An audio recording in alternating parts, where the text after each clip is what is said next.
Looking to lend a little hand this holiday season?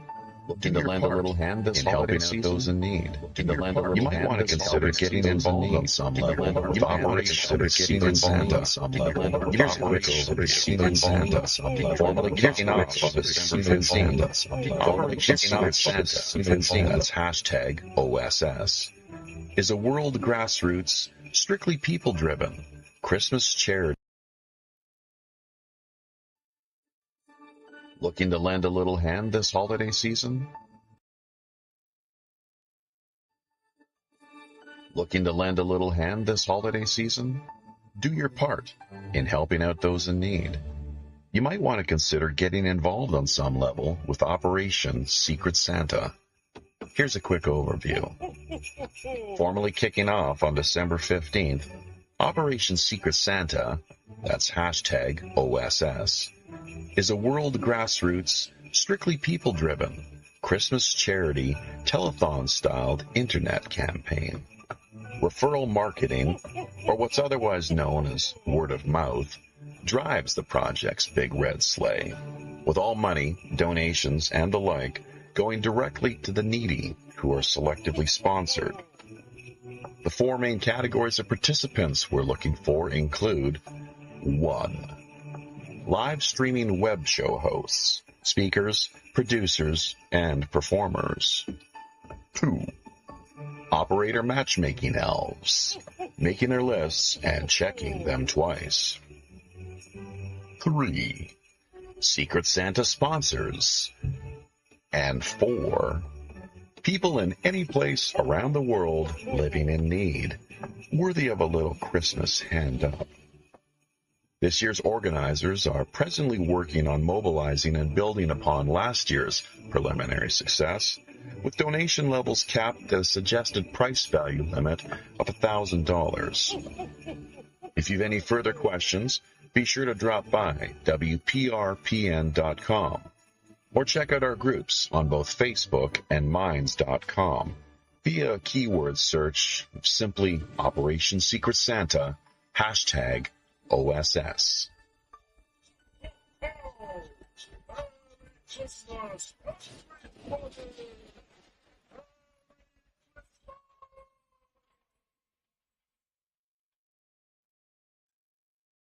And here we are once again with the grand finale to this year's WPRPN Operation Secret Santa 2025. Welcome everybody, friends, folks, foes, and fellow pirate mateys. I, of course, am your host as always, Robin Hood's Chief Communications Officer, Jaffe Ryder. WPRPN.com is the website you'll want to take note of. And drop by, of course, take a look at all of the various links we have integrated into the site.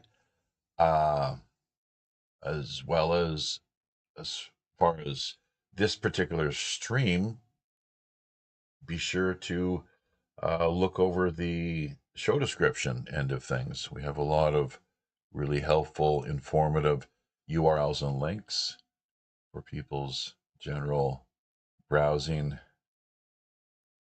interest and perusal. So liking, commenting, sharing, remembering to hit subscription notification buttons, along with sending word on to friends, family, and coworkers. Same as it always is.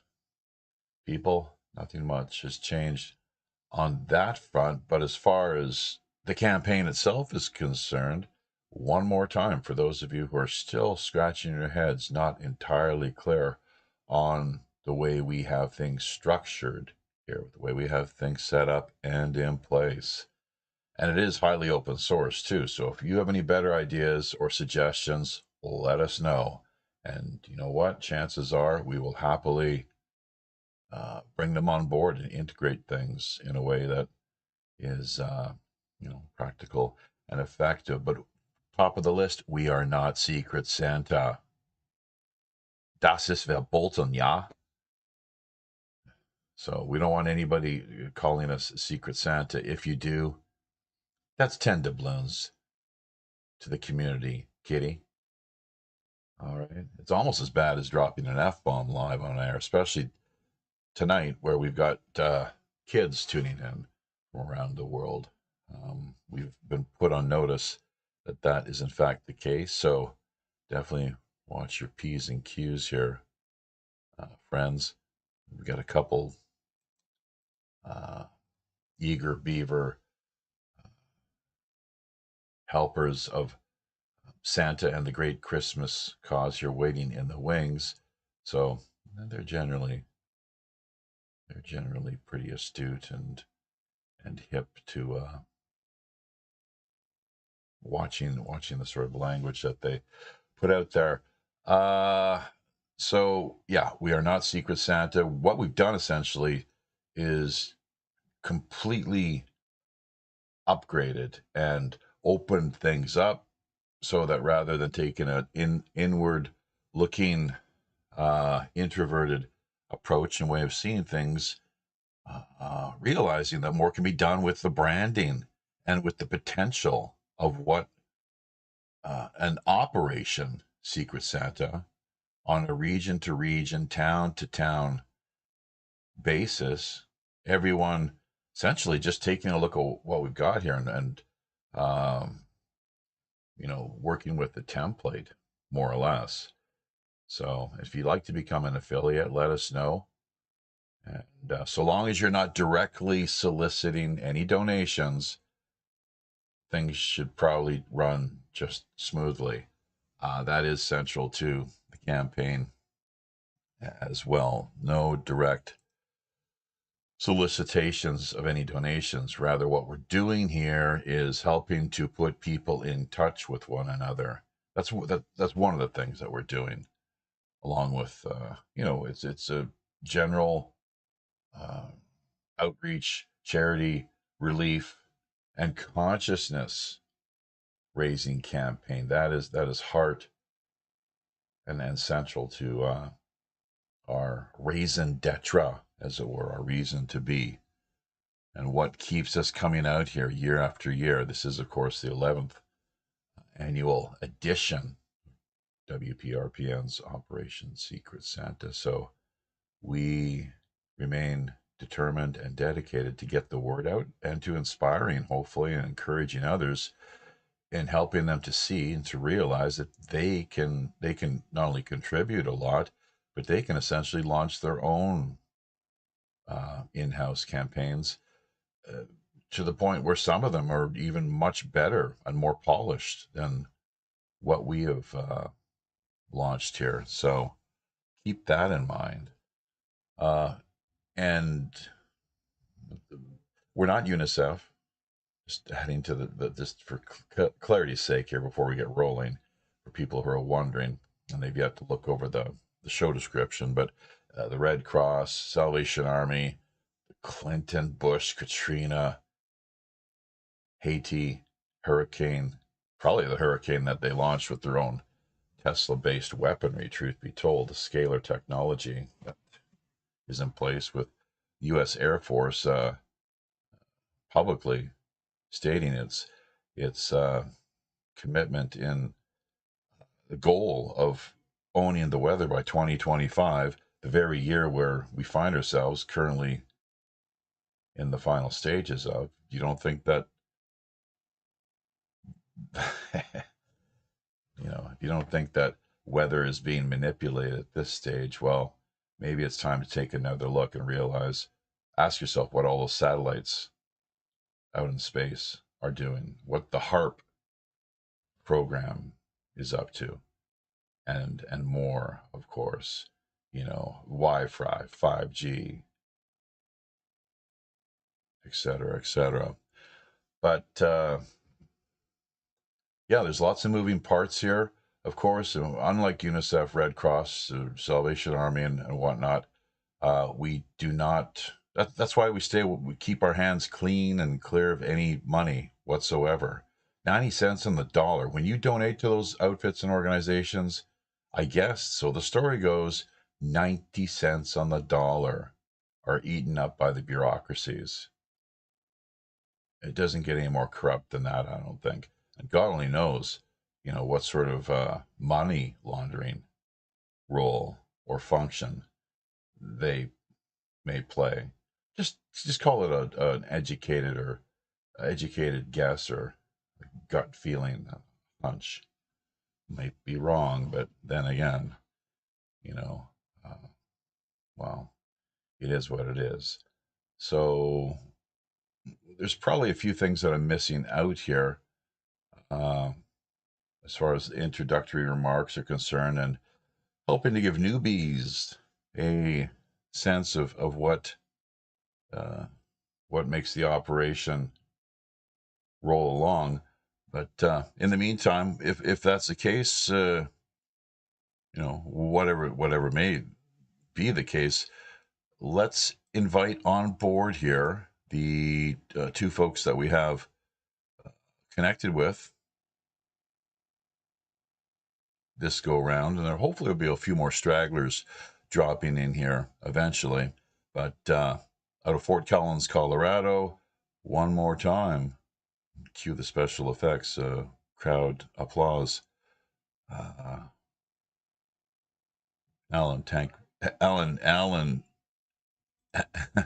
hang on, we got to open your channel up, Mark. Alan Tankman Fredrickson from out of Fort Collins, Colorado, and yes, that first voice that we heard on this end, but was not live streamed. Mark, leading luminary and CEO to Drigas Productions. So welcome to the both of you. Thank you so much. We hear you're scarfing back what seems like a probably pretty delicious plate of nachos. Doesn't get any more top notch than that. Oh yeah, of course. The nachos were the best. Still are the best. I'm wondering though, how about Alan Tankman Fredrickson there out of Fort Collins?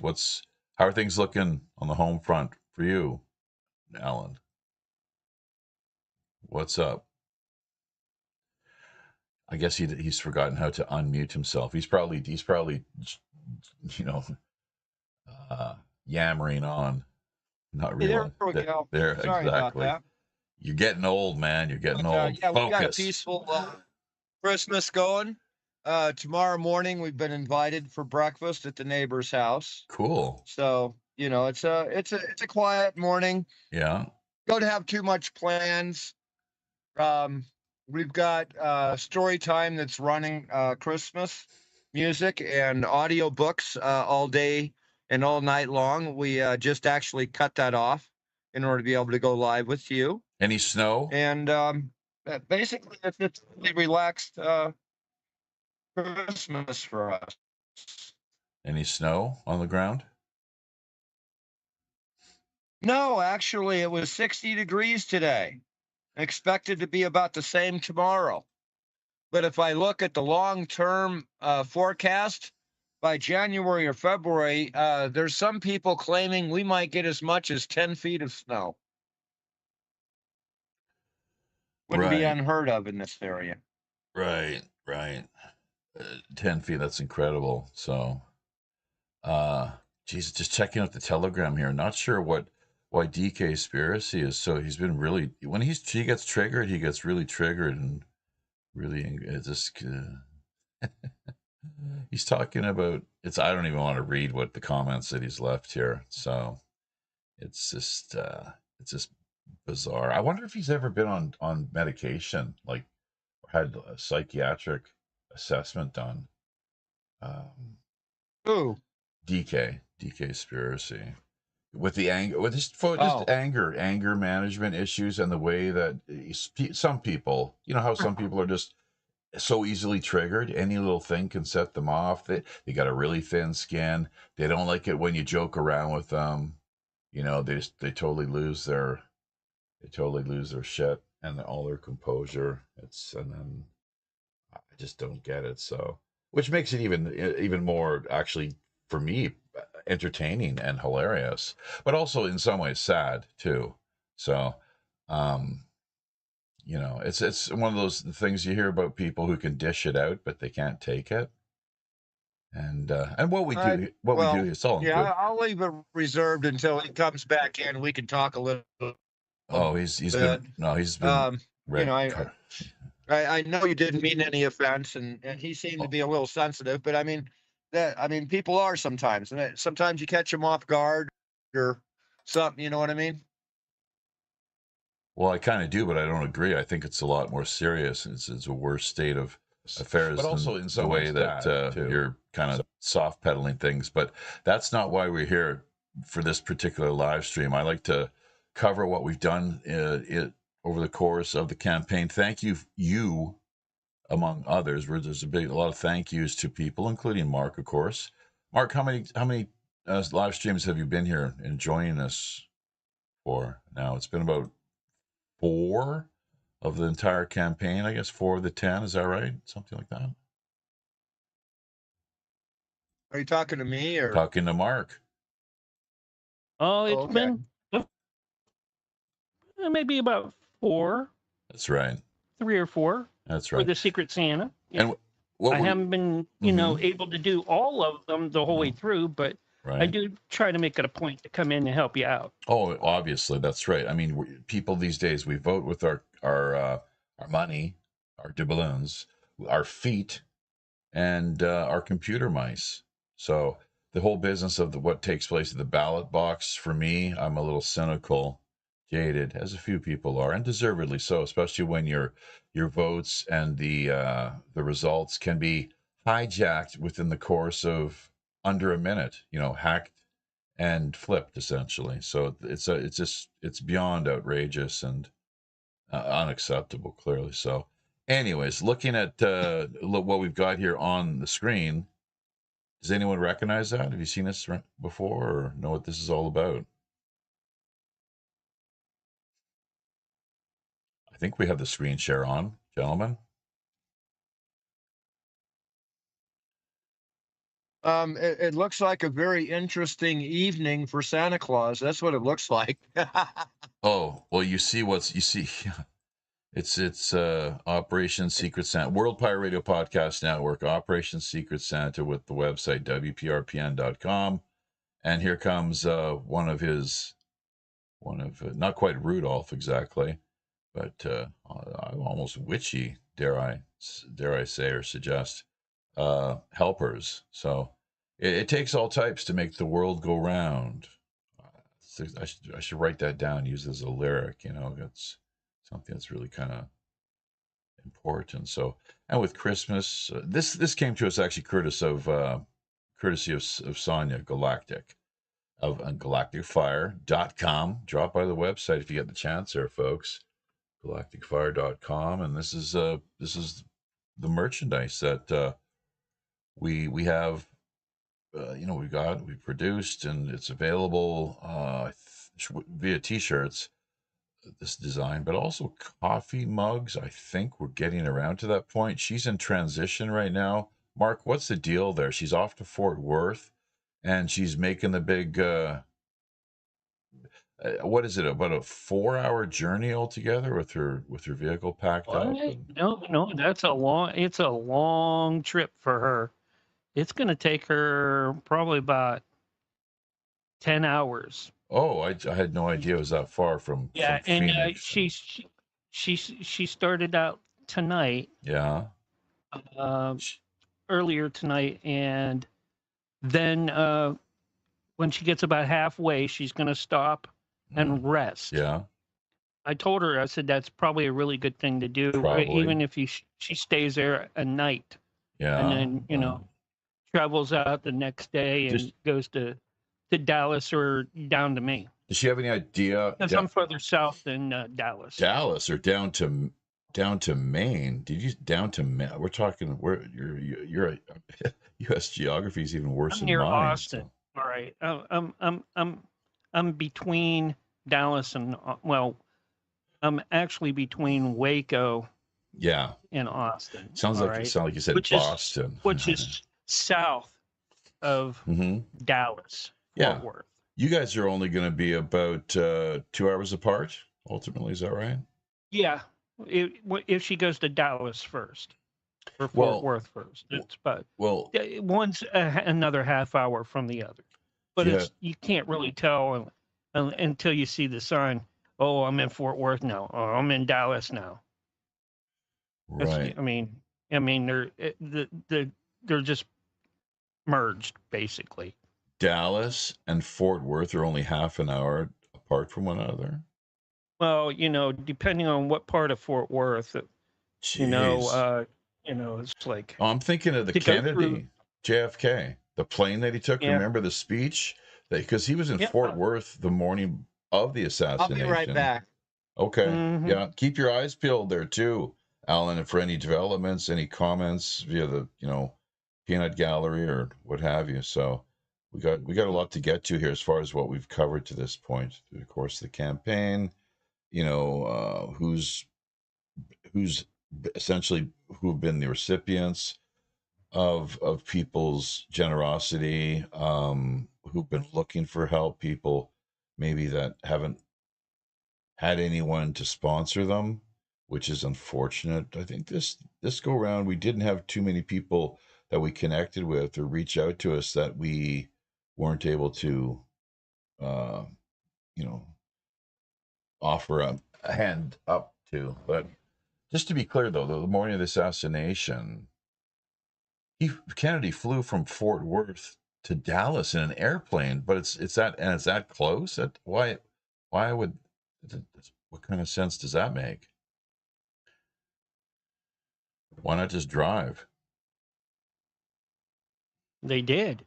They No. did. That's where he got assassinated. No, When he was driving. no. From Fort Worth to Dallas, they landed in the plane at Love Yeah, Airport. well, there's two big airports there. Yeah. So, he probably took a smaller plane from one to the other.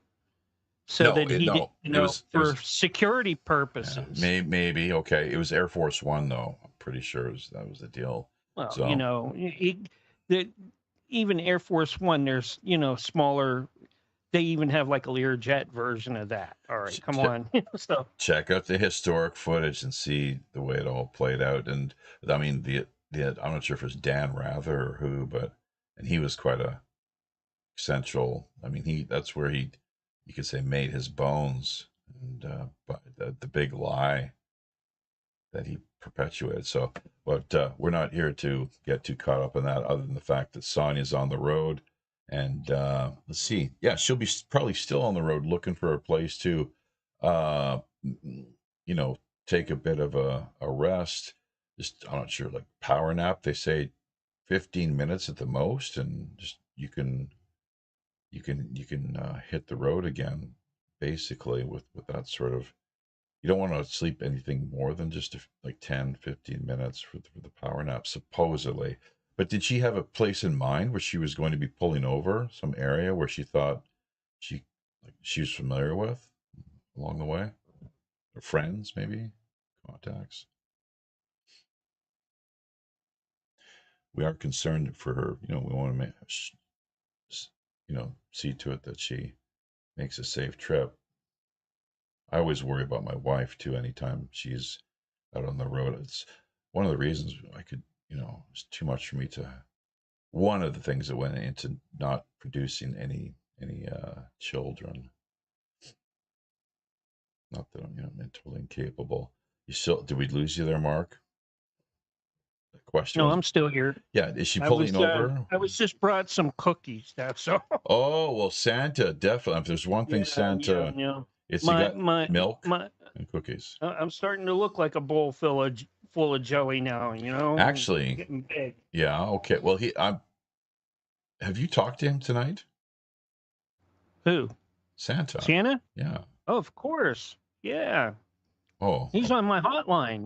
Well, all right. Well, we got him on speed dial too. Exactly, as do we. So you realize we've been here working. This is the very thing I told Art Bell when I had the chance to reach out and connect with him back in the days. We've been living and working here via South Korea as professional elves. And this is now being our 23rd tour of duty. So, all in the service of Santa. Could be kiss kids in Santa service. kids in the service of Santa. So, but let me see. We've got keeping the focus on the multitasking of things. Knock wood. It appears that the stream. No. Oh yeah, it actually is streaming. We're doing pretty good here. We got a handful of people over on Facebook. We see. Not sure about YouTube at the moment. There's always a number of stragglers.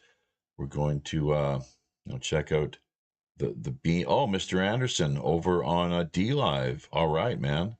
Hey, good to have you over there. So we had been in touch with him behind the scenes, and we're hoping. In fact, we've got him here in the room with us on Microsoft Teams. Why is he not showing up? That's weird. Hang on a second. Maybe we don't have him in the room here with us. Let's see if we can pull him in. So, but why don't you take over while I'm doing this, Mark, and just unpack a little bit, like what Christmas has meant to you over the years, you and your family, what you traditionally, how you mark or celebrate Christmas. I don't know if you self-identify as Christian per se, or what the deal is on that front. A lot of people who they don't, and they still enjoy Christmas, and they're it's like, what did the Doobie Brothers sing back in the day? Jesus is just all right with me. Does it mean that there's some radical fundamental evangelist, as it were? But they still are down with Christmas. I'm actually going to be, speaking of which, I got rooked into helping out here on Sunday. So that's just today's Thursday here in South Korea afternoon, helping out with a gospel. Oh gosh, what do they call these things? It's at a big local church. One of my directors, someone I work for, worship. Yeah, they call it worship. Kind of deal with kids and choir. I've got some experience in that area, so they want me on guitar, and maybe I can add some bass just as well. It'll all be in Korean, of course. So fake it until you make it, kind of deal. But yeah, let us know about your Christmases. Why you're here. How have things been looking via your community?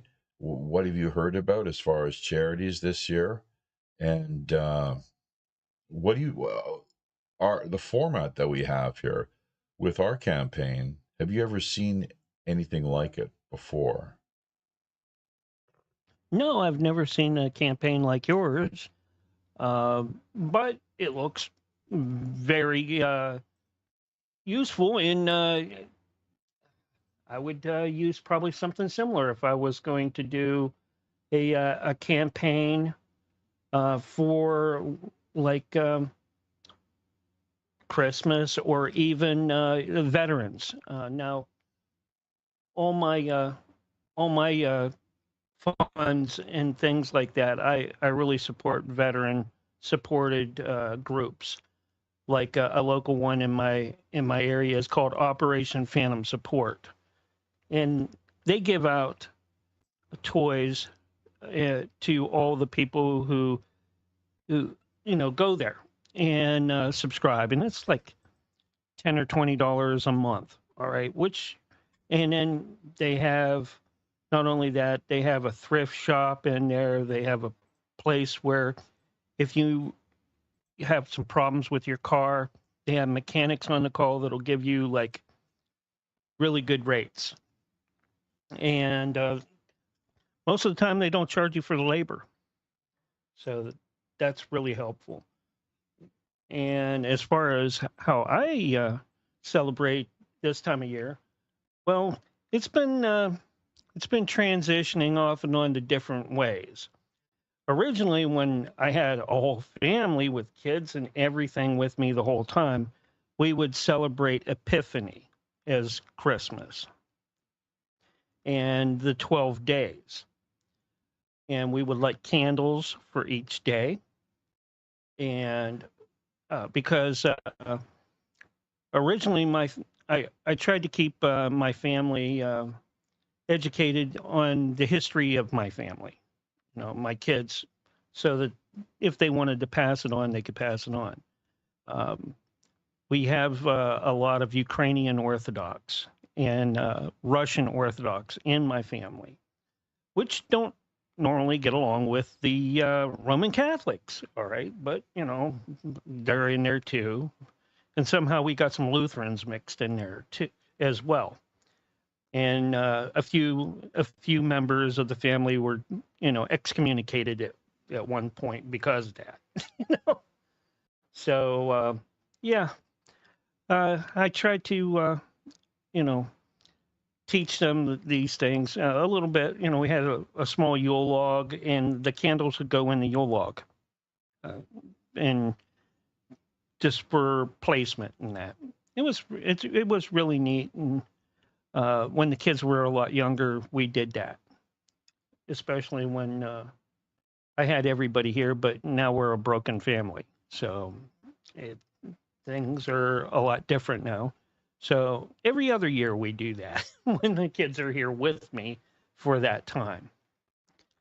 So this year we will celebrate the Epiphany, but next year we won't, because I'll have them up until the 25th.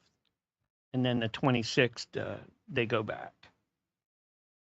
But it's kind of how it works out. It didn't always work out that way. I have a large family for this day and age, 7 kids, 2 sons and 5 daughters. So, yeah, my youngest is 13. So, yep. Are you there, Jeff? Yeah, sure. Listening to everything you're saying here, pretty much. That's kind of basically, how it goes. I'm not really into like organized religion, but I do like some things about ceremony and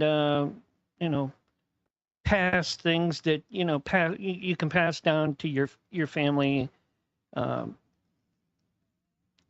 make like cultural things. Yeah.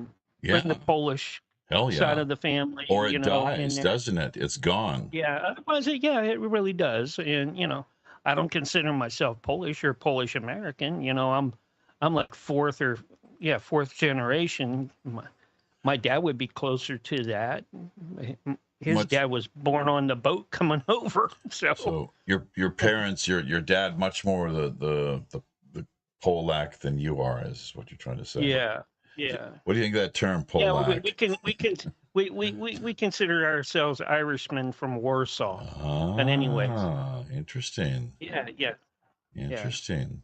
Okay. Because we like potatoes, But when we keep the pills, because you take the pills and the potato pills and you put them in a burlap sack, throw them underneath the sink, let them get all stinky, and then you boil them and and you can make vodka out of that. How you make it. All right.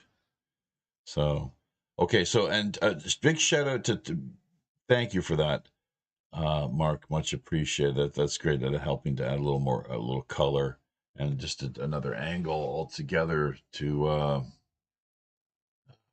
our efforts here, obviously. So, Mr. Anderson, 51, he's been a big supporter of what we've been doing here since the beginning, darn near. So he was struggling with some health problems, as we talked about, I think just in the last show we did around 36 hours ago. And but what he tells us here now behind the scenes is that he's doing a whole heck of a lot better. And I don't know why that is, but we're keen on having him connect with us here and letting him share, a little more of his story. Obviously, the testimonial. It's almost like a miracle, frankly, from what I can tell. just because of his health issues. Like, he'd gone through the mini strokes and blood. I don't know if it's blood clotting or what.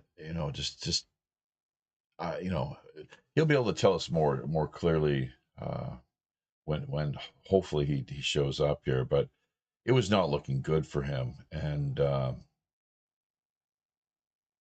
would hate to be in his shoes with having to deal with the health issues that he was struggling to overcome. And I think part of it could have been related to his work in the military and his proximity to depleted uranium or something to that effect.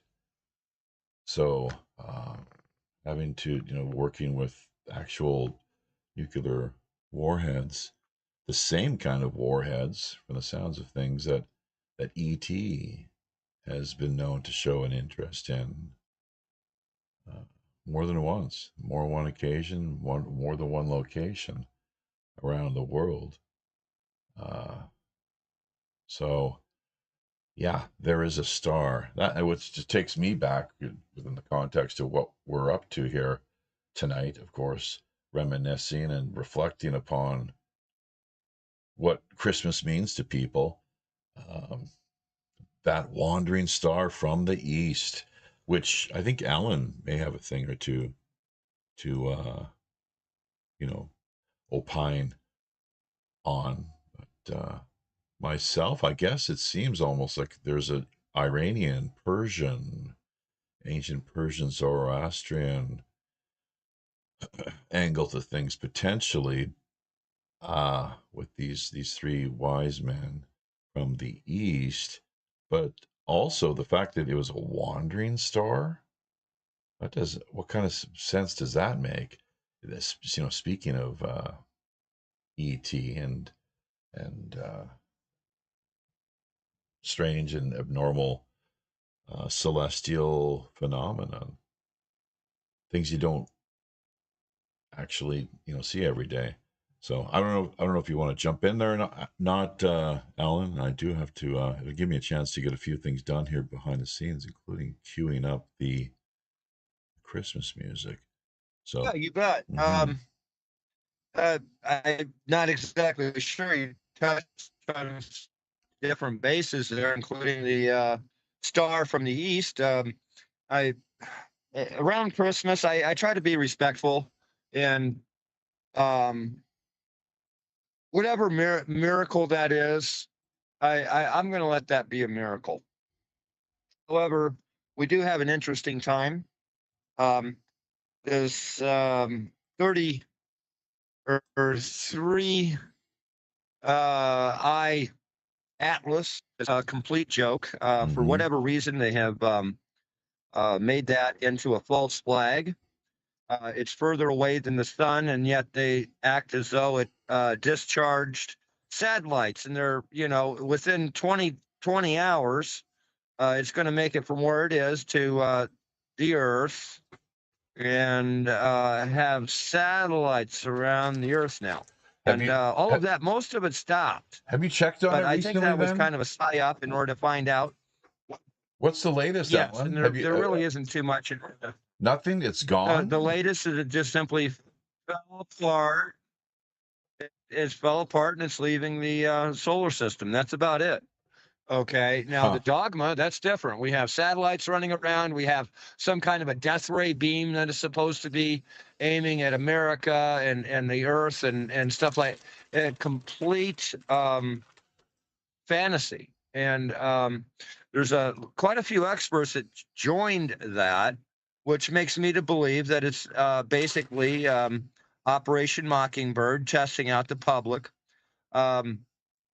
I did a interview a few years ago with a investigation team called SIS, and they claim to be private, financed and stuff like that, which I believe turned out not to be true. They were actually financed by the Energy Department. And the reason why they were there and doing this research, specifically with abductees for UFOs, they were trying to determine whether or not the public would be capable of handling this information. There's a lot of abductees that are unknown. Quite a few of these abductees, an actual percentage of them, actually commit suicide. So the question is, what social implication does it really have? So they were doing that research about 3 years ago, and I did, interview them, and they have done everything from vampirism to UFOs, which actually is not that far from the two subjects. So it was actually quite interesting. But again, they don't know how to release this, and they want to control it. They want to make out that these entities are a threat to us when they've been here for 10,000 years, and we are probably should be thankful for some of the things they may have interfered with. But ultimately, it comes back to the Bible. It comes back to the Watchers. Now, they say that the Watchers fell from heaven. Okay, not all of them. Okay, so there's still two different sides of the coin out there. And what information we are getting is not dividing those sides of the coin. It's just saying alien, oh, it's okay. No, I think that the Bible is true in that. In the fact that there's a element that's not okay and an element that, is trying to help us, but, is going to see what the heck's going on. But you know what the biggest thing and the biggest discovery I've made in the last 2 years is? Christmas and the Wandering Star. Christmas and the Wandering Star. Identifying free choice. No, identifying free choice. These more advanced corporeal civilizations, there's turned out to be a common denominator upon accurate reports. And the accurate report is there seems to be something that covers their forehead. And it is universal. It's on more than one species. And what that is the control. That way they cannot break the law. They simply physically can't. They have technologies that if it was abused or used in an unlawful way would destroy continents. So free choice. The real big issue is actually the fact that we have, I hear something out there. Yeah, I do too. It's doubling back on us. So somebody has got something. Probably, I'm guessing. Oh, hang on. Is this our D Live? Is fun? No, that's. It might have just been someone in the room had something open that maybe they shouldn't have. So I thought they were trying to talk. All right. Well, but let me just before you look. This is as intriguing and noteworthy and that this whole area is. Oh, hang on. Where is that coming from? We need to focus on. That covers their forehead. Oh, here we go. The Wandering Star. The birth of Christ, the Wandering Star. It's as simple as that. Like if you can kind of bring it all back to that and tie it with a nice big Christmas bow, that would be much appreciated. Oh, and before you do that, Alan, hang on a second. According to the Bible. Jeez. Shout out to Tracy Joy Steele here, Stephanie Wilcox. They're both tuning in. And let us just say for the record that while it's great that Tracy Joy Steele has got herself back up on her feet, and she was someone who was really at her wit's end a couple of years back, and that we helped to sponsor and to promote her cause. I think Mr. Anderson reached out and lent her and her family a hand as well. Yes, I did.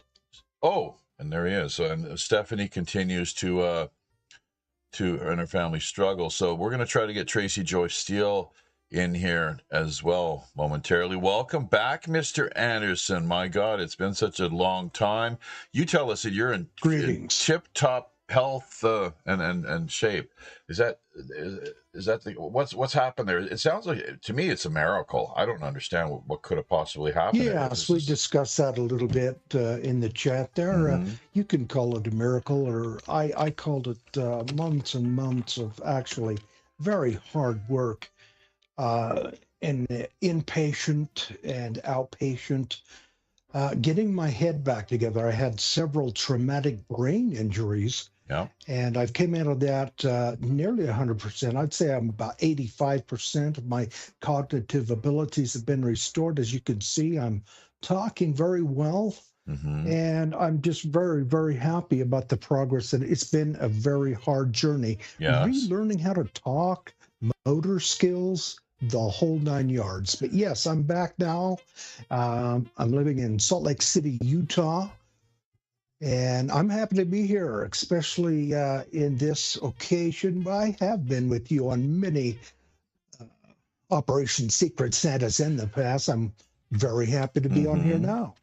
Yeah, you even the timing couldn't be any better, actually. So because we've been wondering, talking about you, and Kaiser as well, who unfortunately just disappeared. He didn't seem like he was interested in making too much of an effort this year for whatever reason. But you're here, one of the people that we've got accustomed to taking part and being engaged in things here. So yes, I've been engaged. In fact, I think one time I was just out of heart surgery. You recall that? Several years ago. You remember? My God, that was wild. Like, you were there. I think you were in the hospital bed calling us. Yeah. I was. Yes, I was. I hacked into the computers.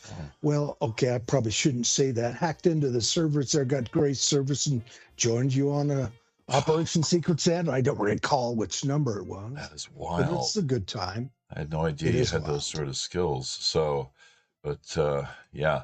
Okay. Does everyone know Mr. Anderson? Have you heard of him? I've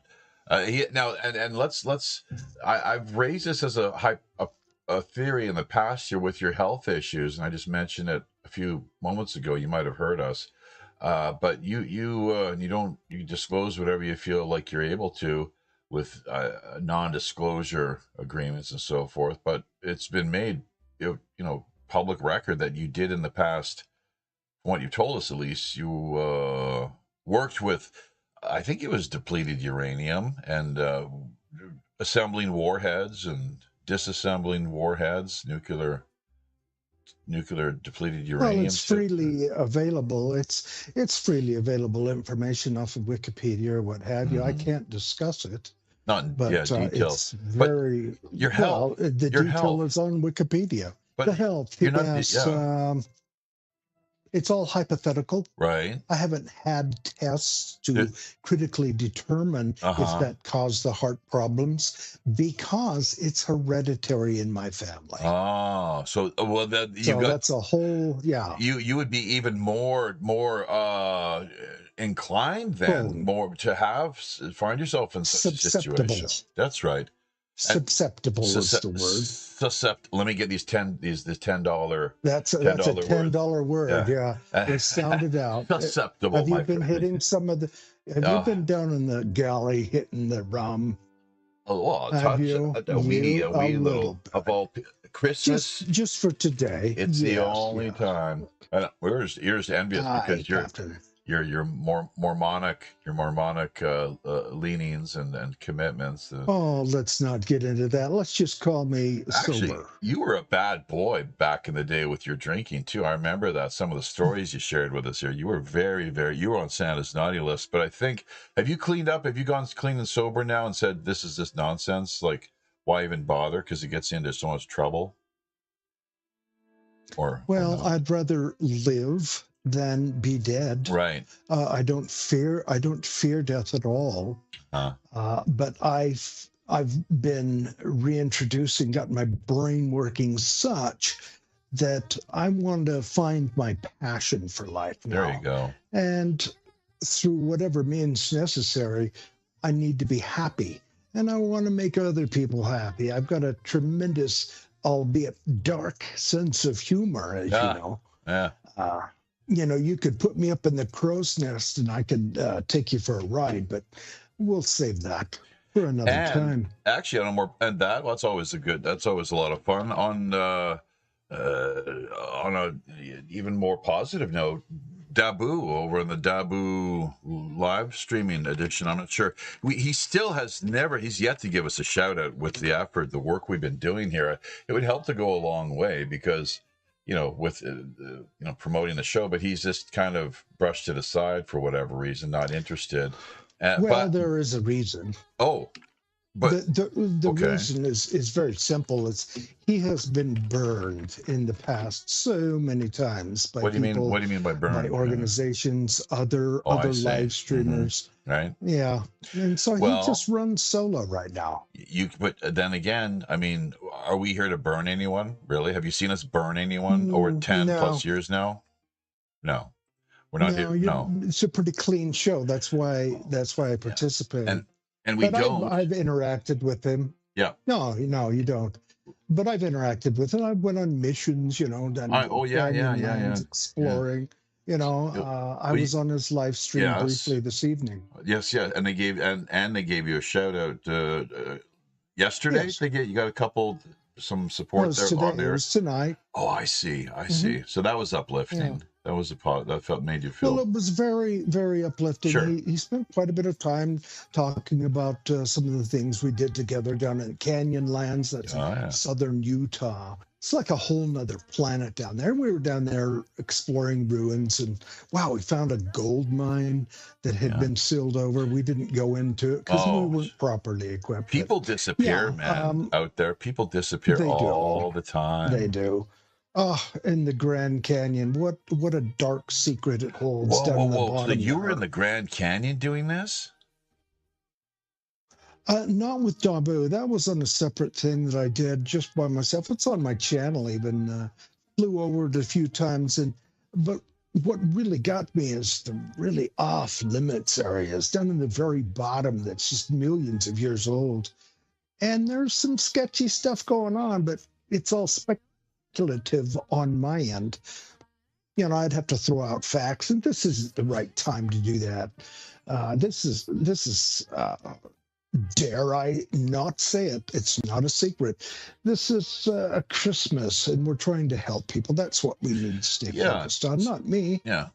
So have you heard the first? We'll get more into the Grand Canyon angle, and maybe even bring you on for a feature show.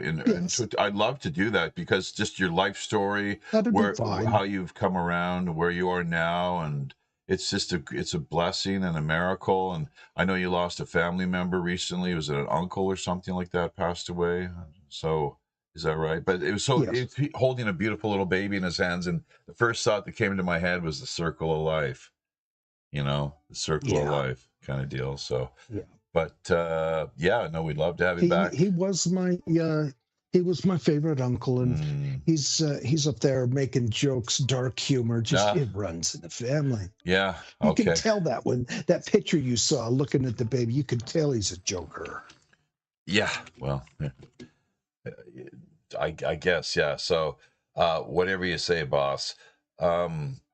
Okay, well, let's. You want me to go back up to the crow's nest? Well, for that, I think we need to cue the. There's the crow's nest. Not sure what this is. The sound. The crow's nest. Jaffe. Mr. Anderson's go ahead. Go ahead. Roger Hansen and Harpo. Hang on, Roger. Then over to Harpo. How about that? Mr. Anderson's on trouble again, is he? There's the crow's nest. So that would be your definition of trouble. But if we're talking about me going in the crow's nest, I'll have to change personas. Yeah, Harpo and have Jaffe's go ahead. Harpo, can you? Harpo, are you able to stick around for a little while here? This is the grand finale, just wrapping things up home as best we can. So I just want to mention something for Mr. Anderson, if I could. Welcome back. It's good to see you. You guys know each other? Yes, I do remember you. Yeah, yes, not in the biblical sense, but yeah. Oh, there we go. Remember. Okay, kinky. Yeah, Mr. Anderson. You mentioned you want to find your passion. That's your tone. We might need to reset for the time. What? And the three things, Sigmund Freud talks about the pleasure principle, doing what gives you pleasure. So ask yourself what makes you happy. The id. There you go. Well, there's the pleasure principle. You know, what gives you pleasure in life. The Peter principle. And a sense of finding your passion. And Viktor Frankl talks about a meaning. Man's search for meaning. So find out what gives you meaning in life. And then Csikszentmihalyi talks about flow. In a sense, you know, you're in the middle of doing something, a project, and the light changes, and like, oh my gosh, it's already 4 hours. Who's this? So you're in a flow. Harpo, who said this? Csikszentmihalyi. Csikszentmihalyi. He's a Czech psychologist. Okay. And so what gives you meaning, pleasure, and flow in life?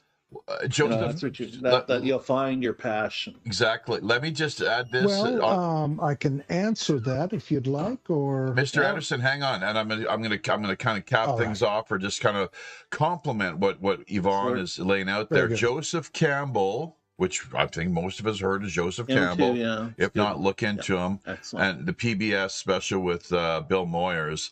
Follow your bliss. 3 words, folks. Follow your bliss. Same idea. I'm out. Mr. A? Well, my answer to that is twofold. There's a reference in the Bible.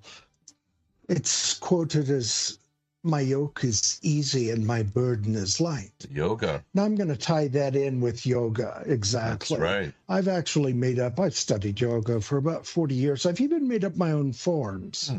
But it has more about the balance between yin and yang, and finding in my passion, serving people, helping people so that their burden is not light.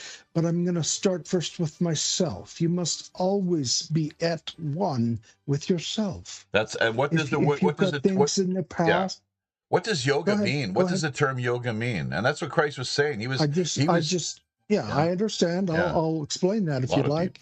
That's the origin of yoga, is coming from the yoke that would be placed upon, say, a burden of beast, an oxen, if you will. And that is the essence of yoga. That's where the yoke comes from. A lot of Christians don't get that. No, well, I get it very well. I'm Christian myself. Because you're enlightened. I've had more. You're slightly enlightened. Well, I would argue. I would say yes. Continue. Well, sorry.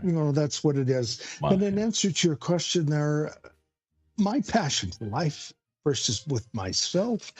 So it's going to be with reconnecting with my family and my grandchildren and helping their yoke to be light, and all of us finding joy and happiness. And it might be doing activities together, hiking, nature, nurture. I love scuba diving. I hope to be able to get back under here. I'll probably only risk 1 atmosphere, though. But that's certainly a passion for life that I enjoy. So you tie all of this back together and you become a solid, peaceful individual that doesn't like violence.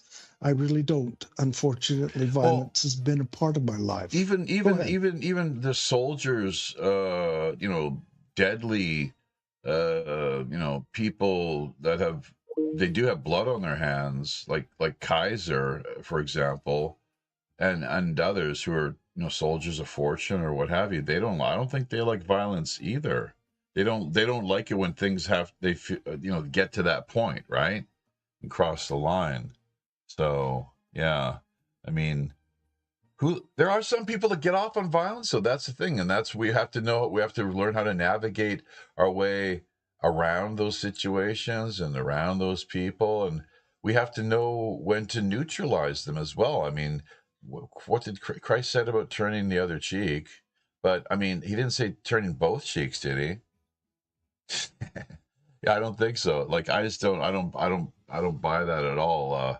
You just don't sit there and let someone kick the crap out of you, and take it. Like, you got to show them that, wait a minute, you can't get away with this, especially if they're bullies, So Oh, I see what's happened here. I thought we might have dropped, we might have lost, someone dropped out, but what actually happened was we lost our Teams connection. So just a quick, before we get back to Teams, quick reiteration and sharing once again what we have regarding Stephanie out of Harpersville, New York. Look this up, folks. If you can get anyone, if you have any friends or friends of friends, just help to get the word out. I'm sure we can do it, whether through Robert Morningstar or other folks. Harpersville, New York. It's just out of Syracuse, and around 90 minutes or so. They've got roof problems. They got roof problems. We helped out to the tune of 50 doubloons this year. And, we'll see. Santa's reserved the right to remain secret, anonymous. In this instance, we're gonna say a little more in detail. We're not going to talk too much about what's been taking place here behind the scenes, as far as the, the Korean language lessons, the English language lessons, the Korean cooking lessons, the music downloads and so forth, who's been helping out on that front, and bless everybody for the efforts that they've been making in that capacity. So it's really free choice, as I think it was Alan had mentioned earlier. We want this to be as an autonomous campaign and structure format as possible, so not having anything to do with or the monetary end of things, or as little as possible, and starting with how we just work to facilitate relationships between people, complete strangers, people who would otherwise probably never even have met. And this is where this synergetic, this cosmic karma comes into action. The word itself, karma, simply meaning that, action. But the choice really is yours, folks. You can connect, you can support, come on board, reach out, engage, be active in a positive way, or you can be like DK, I suppose, and throw a temper tantrum over the silliest and strangest things, so it's just just mind-boggling. So and yeah, I'm not going to share the comments that he made over on Teams. Just he's still a little more in the timeout end of things with his very really immature behavior. Unfortunately, winners never quit, quitters never win. Kaiser, winners never quit, quitters never win. Look at Mr. Anderson leading by example, and that's what we're all trying to do here. That's every one of us. Yvonne, the two Allens, Roger Hansen. We got to reconnect here, and so these, hope that they're still around, obviously. But we'll get more into what's been happening here, where we've been making some inroads and progress in our own little way. Vinny from Brooklyn, Coco the Cook, Robert Morningstar, Do Better, Tracy Joy Steele, whether people are sharing the links, getting the content out there, making effort and engaging in their communities, sharing their Christmas stories and testimonies with us, as it were. We're of course encouraging everyone, if it's within your means, to pledge, make an offer in support of what's taking place here. So it was really great to hear Alan talk about going over and having, connecting with his neighbor in I'm not going to save that, just tomorrow, I guess, or tonight. So, and thank you, Reverend Jim. Let's not forget about you. My God, Now I'm not sure if you're still able to share streams or not, and act in the affiliate sort of syndicator capacity over on D Live, but we were doing that in the past, and Reverend Jim was, all of us with streams that would come our way that we'd supported, we liked. He just he donated a number of lemons, I guess, or diamonds, 85 altogether. What is that? That's almost a snow globe. It's a little more than a little ho-ho. Wouldn't want to call that a little hoe, but down here you can see it's a little Santa Claus, little hoe. And there you go. Actually, I just said you're not supposed to say that. So, but here we go. Stand by. Patience, folks. Now, everyone's got to drop out. That's the thing, right? So, if people don't drop out, and interesting how the music wants to cut out when we do this. It's one of these things. So, hopefully the stream is... I wonder if they were giants. Here we go. Here we go. Now, you guys, we're gonna get cut off again. We're gonna see. The thing is, when I get kicked out or cut off, why doesn't everybody just drop out? And I'll call you back here in a few moments, okay? If you would, please, both of you just leave the room. You want us to drop out now? That is correct. That's right. So see you momentarily. All right. There you go. All right. Yeah, a lot of people don't get that, but what we'll do is we'll pledge another hour of our time here. Obviously, we're rushing around to finish up in taking care of the rest of the laundry that we had to do here before going live. Actually, the wife came home with a few little treats before, chocolate milk and nice little Christmas pastry, I guess, before heading off for lunch, and a movie as well with her mom is what she's planning here. So if people would show just a little patience, and we'll be up and running one more time. Strange how this wants to cut out, isn't it? The musical end of things. Every time we queue up Teams, got to get that other device running, and hopefully, with the help of Roger Hansen, we'll be able to do that shortly. So sometime, not distant future, sometime here in the new year. Let's see. I wonder if Alan's available. We're going to invite everyone back here. That was a part of things. Naroki never bothered to show the whole time at all. So now, who was that? Was that Alan? Were you talking to your roommate? What's going on there? No, I was talking to my audience. I still have a few people in here hanging in between. I see. And, yeah, and then Mr. A, he was here helping me out a little bit with the conversation. Sure. But the point I was just making to the general audience was the fact that these secrets that we're exploring are 2,000, 5,000, 10,000 years old. What possible difference, if these secrets were known, that it could be today? The truth is, they would make a difference today. That's the reason why they're still secret. So why are these 10,000-year-old secrets, how are they so effective in order to change? I mean, it's not going to change the fact that you got to change the kids' diapers. It's not going to change the fact that you have to go to work. But what would it change if this was known? That's the actual right question to start asking. What secret are you? I mean, there's lots of secrets. What in particular are you alluding to, though? Give us an example. Secrets go back to one secret.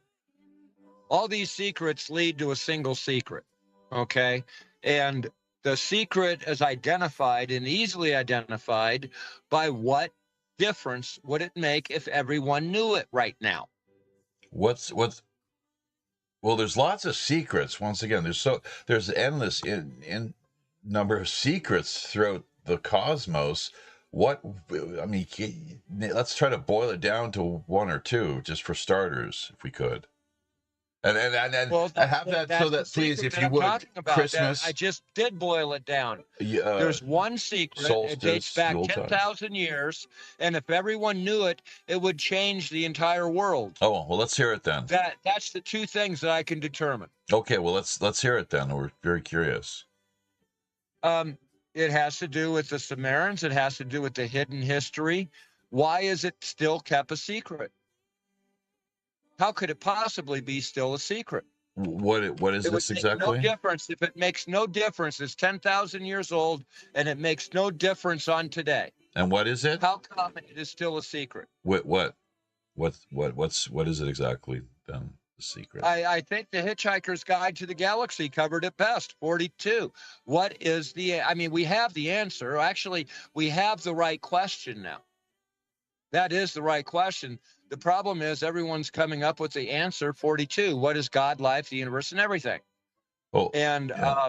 Stand by here. We stand by. We got it. We may get this may get put on hold. We got to share the screen here, so it sometimes goes a little wonky. But okay, continue if you would then, and just if you could circle back to. Yule, Noel, solstice, Christmas, whatever angle you want to come at it from, and take it from there.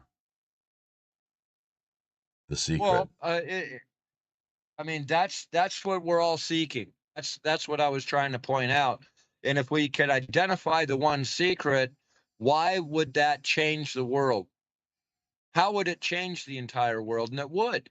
Otherwise, it wouldn't still be a secret. So you're saying the secret is 42? That means that whatever was here, basically what it means, whatever was here 10,000 years ago is still here today. That's the secret. The secret is, you're talking about extraterrestrials. Whether, whatever language you want to use. Excuse me. Whether it be extraterrestrials, gods, beings that live, 7,500 years to 9,000 years. There is some mention that somehow we were robbed of the hundreds of years that we would otherwise live. And that's, I believe, strongly misleading because the season in the Bible is different from the season that we refer to. A season in the Bible is 1,000 years. So if the devil is to be loosed for a single season, then it'll be 1,000 years that he rules. Now, the other problem of it is people did not count the days that they lived. They counted the months that they lived. So if you divide Jesus's age and you divide Eve's age when they conceived, you'll find out that they're 12 and 13. Mm-hmm.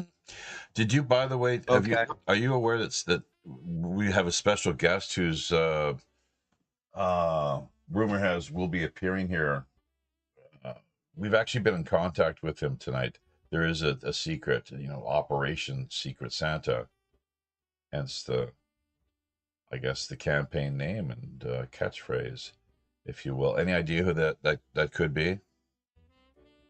Alan? Not offhand. No idea, Mr. A. Could it? Well, it's probably Santa. Obviously, yeah. The secret is it's Santa. That's right. Yeah.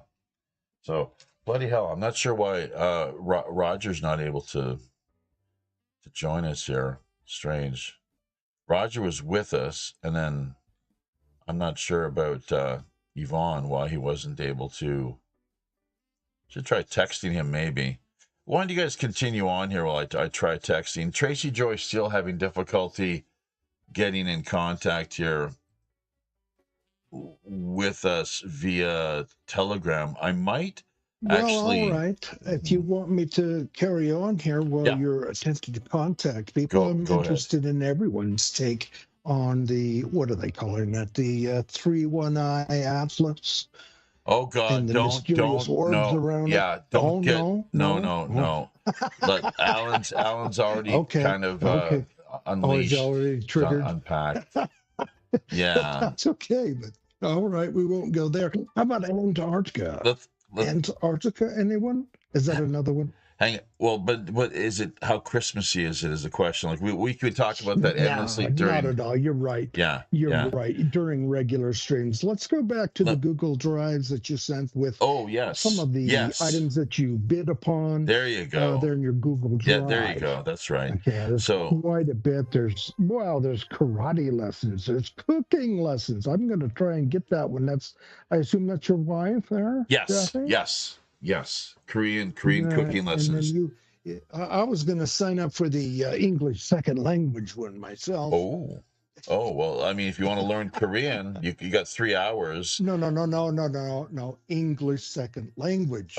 Well, who's gonna leave that? We got some bids on that already, so it's $25. See the standard. So you wouldn't be able to teach me English? Of course I would. Standard market value is You missed the whole thing.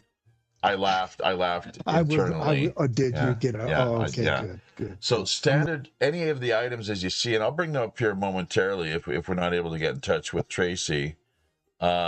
Standard market value, is that coming? Oh, there's Roger. We finally got him. Roger, have at it, man. I'm sorry that we didn't allow you a chance to speak last time. And Tracy, we'll get to you here when we can, but through, I guess, Facebook Messenger.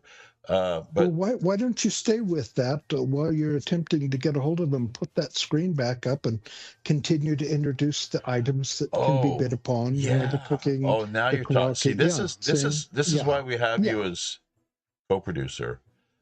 This is my first ride on the ship. Yeah, that's right. Right. Good. Roger. There's also merchandise. Roger, go ahead. That you can link in. Yep. Go ahead, Roger. I don't know where to start. I actually just kind of. Why don't you start from the beginning? Oh, okay. Back in 1973, my mom and my dad decided that they were going to mess around, and guess what? They had me. That rhymed even, but I don't know. I guess today went pretty good. I went to a final birthday party that my family was having for my mom since she passed away. It was pretty good. I got to see both my sons. Oh, she would have been 75. Is that right? 1949 to now, she would have been 76. 76. It's very close to my mom. Once again, and whose other mother passed away? Yours, mine, and there was one other person. It was actually Bob Dub. Yeah. And her husband's mom as well. I found out after that passed away. So there's been a lot of people that passed away. Ozzy at 76. Mm-hmm. Yeah. Okay. Well, have at it then. I'm going to try to pull up as Mr. A was referencing here the auction list, just an overview rundown people can take a look at. So, yeah, go ahead. The floor is yours. Me? That would be you, Jolly Roger Hansen. That's right. I don't think that's a good idea, to be honest with you. Well, you've only got, you better take advantage, jump at the opportunity now. This is it, man. This is the grand finale. Well, I was listening earlier, man, to when First Last was talking, and a lot of the stuff that he's been talking about is pretty interesting. Well, yes, when it comes to when it does come to what's going on today.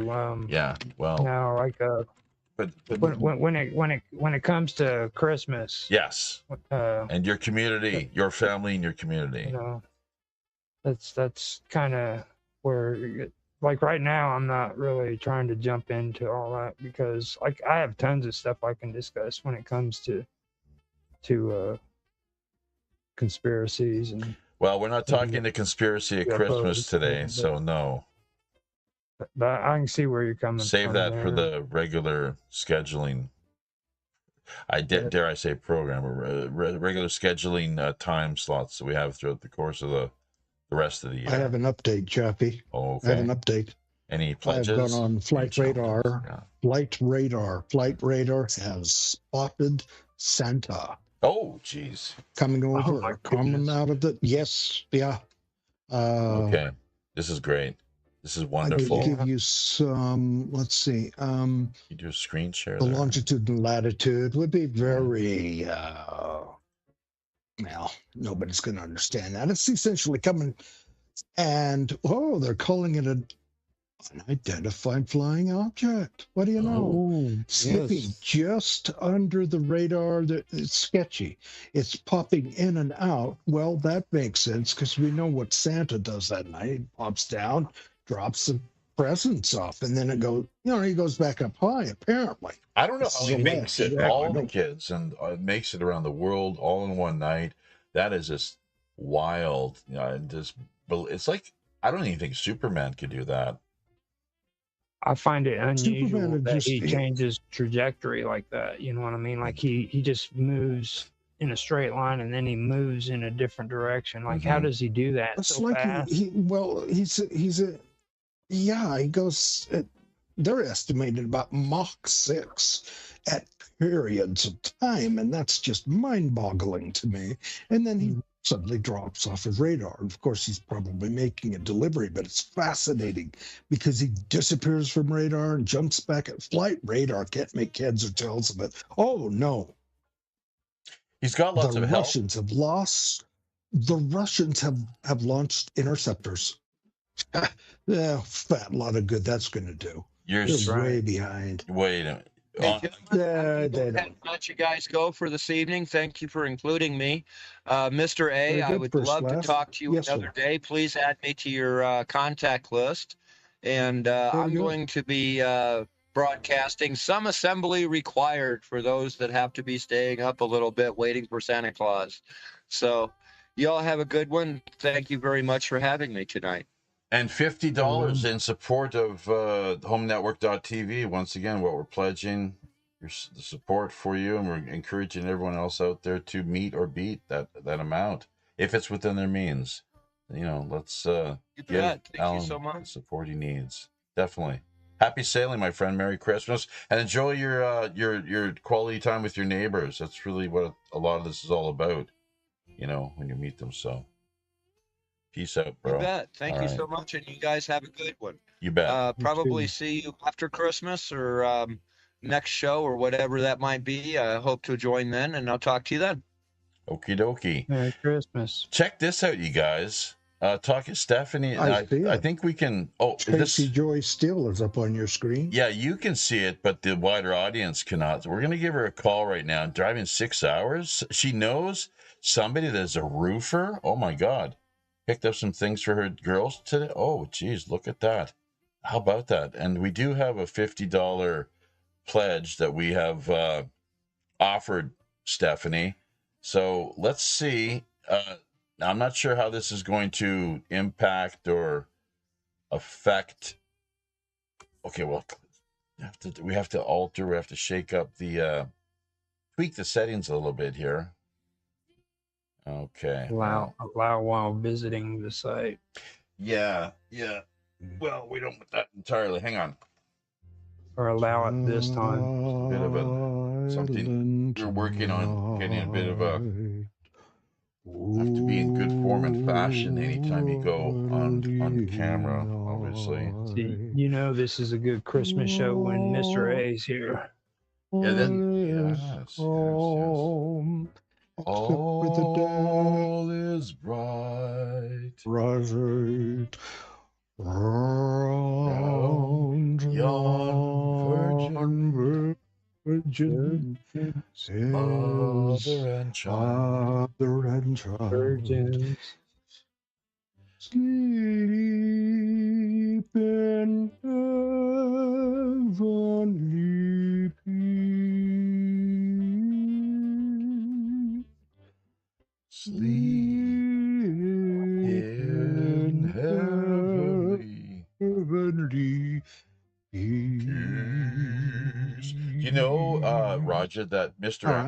Mr. Anderson's actually retired. I think I'm not sure. I don't think it's part of his gig anymore, but he actually was an award-winning member and participant of the Mormon Tabernacle Choir.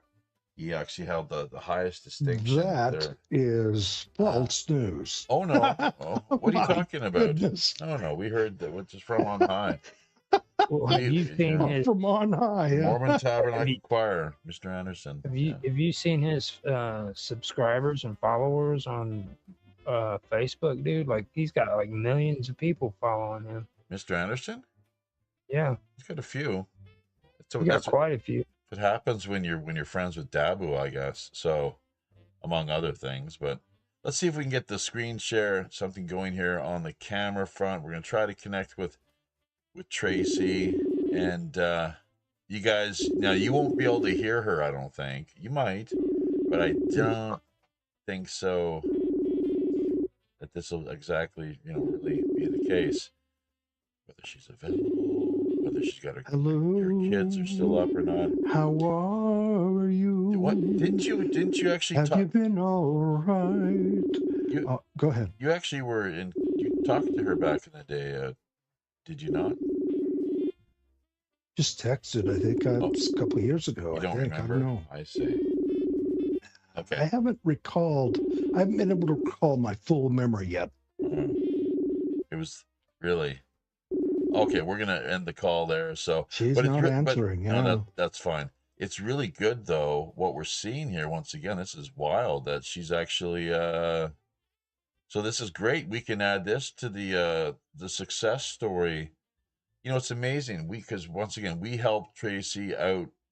I'm not sure if it's 1 year or 2 years in a row, but it's great to see that she's up on her feet again and doing really well with AI sort of freelance work, producing videos and all kinds of great things for her clients. But Well, you've got her Facebook page up there right now. Look at that. Lots of followers and following, but look at her mantra there: heal, rise, earn, repeat.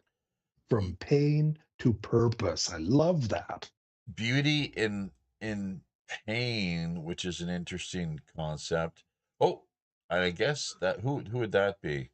So, beauty in pain, but if you turn that on its head, you're left with pain and beauty. So, in that sense, I guess it works both ways. I'm not sure if she stopped to consider that or not, but there we go. Well, see, that makes perfect sense to me, though, because that's the kind of stuff I've been researching about. Like, pain and beauty.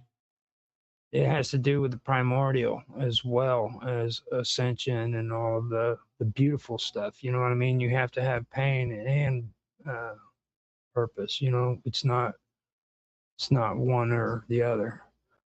Does that make sense to you? Like trial through fire kind of thing. You know what I mean? You have to have. It makes absolute sense to me. That has been my life, 2024. Exactly. Come That's journey. the way it's. Yes. That's the way it is with everybody's life who has normal lives. It's a journey. It's not a destination. It's a journey. It's a struggle. Yeah, it's every little step of the way for sure. It's that's right. So. Well, if you don't mind me throwing in there, I think absolutely critical to everyone's journey is to think positive thoughts continually. I mean, there's so much negative going on in the world and even in our lives. It's critically important that you remain positive, even if you have to white knuckle it, as they say. Remain positive. Think positive. Well, okay. A lot of people hate hearing the term, but and it does work because they teach it. And it does work. It's called fake it until you make it. A lot of people don't like hearing that. But there's a reason for that. When you're down and out and nothing seems to be going right, you need to fake it to make it. You need to tell yourself, look, this is a beautiful day. Find something that's positive and focus on that instead of focusing on all the bad stuff happening to you at that moment. Okay. My thing is it's meditation over, if you can manage it, medication. Sometimes people do need, for whatever means, or whatever reasons, the medication. But isn't it interesting the way the coding of the English language, probably all languages, but you just drop that one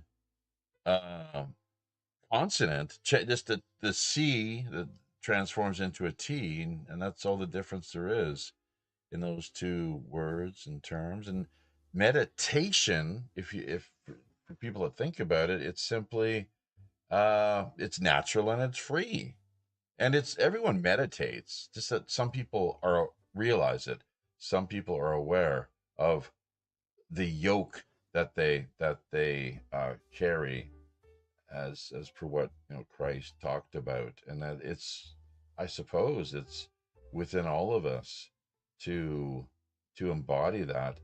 But also, as in the Buddhist tradition, it's like the Buddha nature to get in touch with the jewel within the lotus that's down there in the muck and the mud, and that's maybe this beauty and pain business. It's the muck and the mud, Yep. and that rising up and then emerging from that, the transformation, alchemical or what have you. So It's the ascension. uh-huh. It's the word that all religions do not like to hear, the word ascension. Really? For some reason it hits them in the wrong place, but that's what it is. You look at the lotus, okay? The lotus's roots are grounded inside of the muck, the murk, okay, and that's life-giving. But then when it comes up, it struggles to make it up out of that mud and that water. And after that, the leaves. Did you know the leaves on a lotus plant never touches the water below it? No. Not one time. It always makes sure that its leaves stays above that. Above the water line. And its whole purpose is to ascend, to rise up, and that's why the lotus is so important spiritually. That's really I think it's also very important, very important. Once you have found your own personal Zen, equilibrium between yin and yang, I think it's important, once you have centered yourself, to help others carry their burden as well. And that's kind of part of the Christmas spirit that we're getting into. Right. You got to help other people. Right. If you're in the position to, and I've been down and out in the past, so this is something that I very much I recall and I reflect upon endlessly. And as I had one of my teachers, a guru, if you will, draw to my attention back in the day, is that I needed to learn some lessons in humility, she felt. So that's what, once again, beauty and pain, the toil and the struggle. Being homeless in Vancouver for a couple of days, and wow, I think that would, you put that in the character building category. Thankfully, I had a friend who sent me enough, $100, basically enough to cover the bus ticket back to the central interior, while I was able to get my life back on track and straightened out. So, but yeah, and that's one of the reasons why I do believe it's so important to have a social safety net to some extent, not to the point where people are systemically abusing things. Obviously, you don't want that at all, and that needs to be, because there are just endless number of abusers, and takers, that and the bankers love this as well too, as you watch the debt endlessly, and the compound interest rates. Captain Sinclair, Captain. Oh, Captain, I've seen something in the sky. It's moving so fast. I can't hardly see it out of the periscope. There's a snap. It's going so fast. Oh, my lad. Yes, yeah. I think it's Santa. He's on his way here, there's no doubt. How soon exactly, I'm not sure, but let's just, one of the things that we should do, perhaps, as you suggested, is go through the the auction items that we have in place out there. So just looking around, for that file, I think it'd be better than pulling it up through a web browser. I could pull it up on a second device here, but I'm trying to go by memory.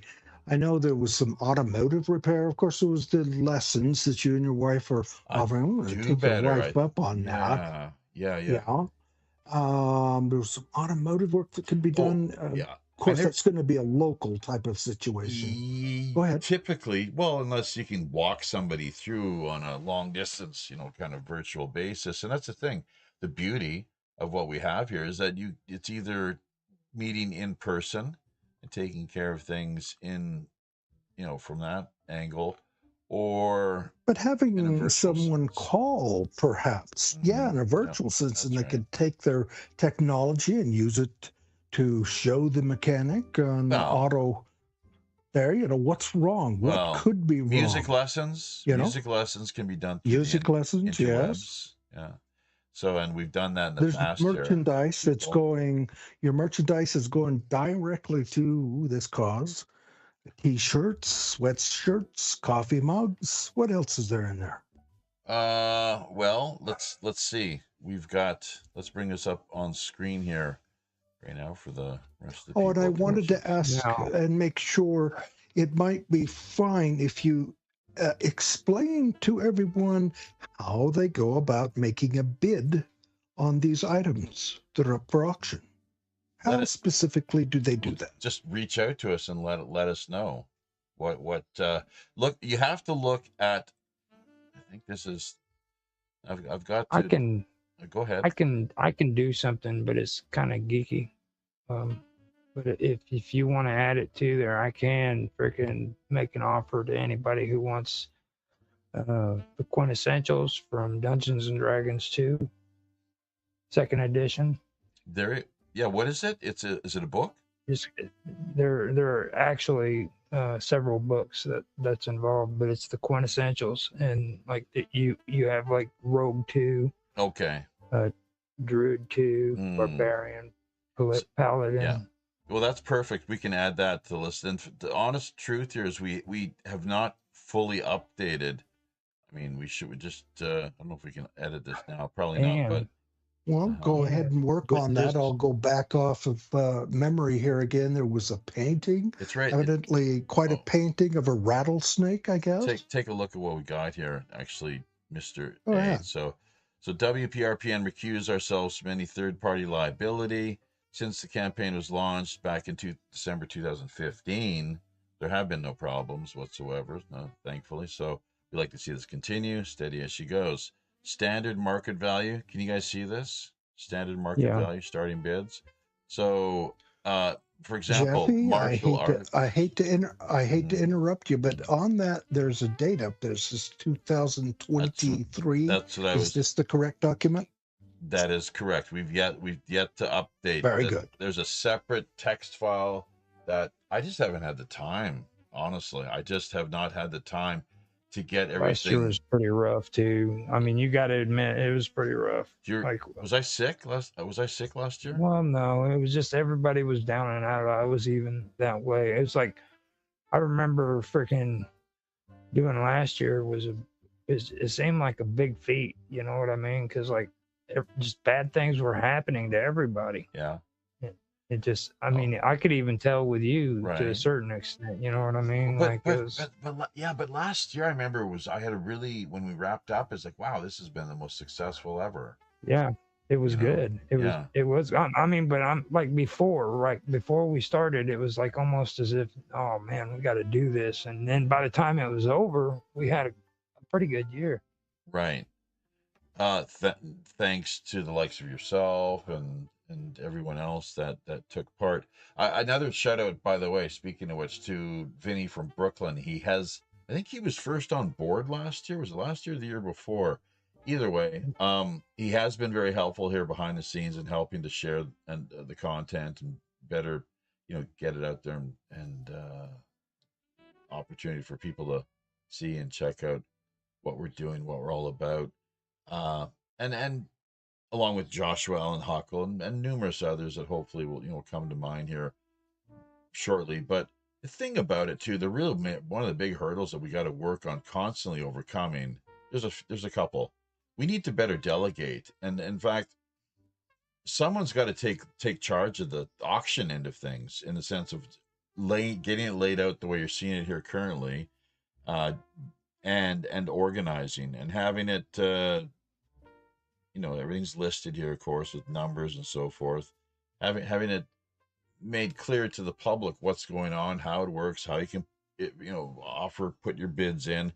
Things last until January 15th. That's the way we've got it running here. And guess what? Speaking of January 15th, we're going to launch. We're all done with live streaming here tonight, but we're going to launch. And this is a great thanks to Tracy Joy Steele, who, it was a eureka moment for us, really, where I think it was either 1 or 2 years ago, she helped us realize that, my God, Boxing Day, and we got thinking about Boxing Day, and we got investigating, researching a little more, and we discovered the connection between Boxing Day, its historical roots, similar to Christmas, but in a sense of it leads back to the martyring of Saint Stephen, believe it or not, of which Paul, the great and wonderful, like, gag me with a spoon, formerly known as Paul, and he was actively persecuting and helping to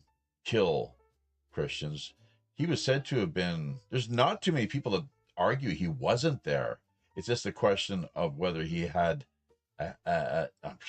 maybe it's overseen, step back, you don't get any blood on your hands, right? But you orchestrate everything, you organize, and just step back and watch, like, okay, fait accompli, he's been murdered. We've taken care of this rabble rouser troublemaker. Yeah, but it got to the point, I'll just finish here, where I think my suspicions are Paul realized that we've got to do something about this upstart movement, and he was an insurgent, essentially, for lack of a better word, and he took charge of this movement, the movement that he had up to that point been persecuting. Go ahead, Mr. A.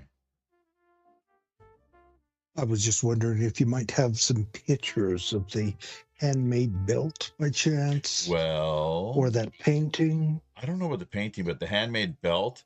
Now, this is actually needs to be updated to $50 because it's market value $200. And, if you can get something that's a quarter of the price, that potentially people can, have the belt. Not only they can get the belt, and it's just wonderful. It's World Pirate Radio Podcast Network. And secondly, there's another one that Alan is pledging his time, energy toward, and money too, to purchases of supplies, to just your custom made, whatever you'd like to have produced, let him know and he'll do it, and he'll cover the shipping cost anywhere around the world. Like, come on, folks, how can you go wrong with that? Starting bid of $50, and these belts can be yours. So, but he was on a couple of the past shows, and we had it on camera a few times there. So, Roger, look at that. You're in the back year 2023 with a sliding scale, depending on people's incomes. Everybody needs some computer support, now and again. So that's a great offer there. We're gonna. I lost all knowledge of computers, so I can't do that this year. Look at. So this is Rattlesnake George here. What I can teach people is how to use a USB drive to install Linux. Well, that's what we're going to work on here, I think, within very short. And I mean, let me just put it out there, okay? You've been taking advice from all these sophisticated people for a few years now, but I can show you how to just get it done, point blank. Okay? Oh, just a thumb drive, eh? Well, and does that override? It'll override that thumb drive. Just get it in there, and it'll override anything that has previously been on the system. Is that right? Don't have to muck around with nothing. Is that right? Bam, it's on there. And it says, Bam, it's on. we're the boss now. We're taking over. What do you want? Is that right? That's right. Now you may have to delete your partition and it'll rebuild it. I don't think we can do that, man, because the Yes, thing is, I talked every about, it's a computer can do memory it. issue. Every computer can do it. There's And I can even show you how to do Okay, it. well, It's, like yeah. it in the actual install, it'll show you where you can do it. Okay. And Well, get good. it set up. So We got some free time coming up here because we have time off of work.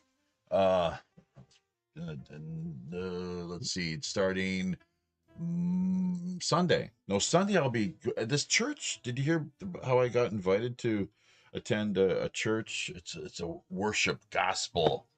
What better place to meet women? I tell you, I'm telling you, good luck What? for them. What? Good luck. Going to church, Well, single you mean women? for the rest of us? Oh my God, dude.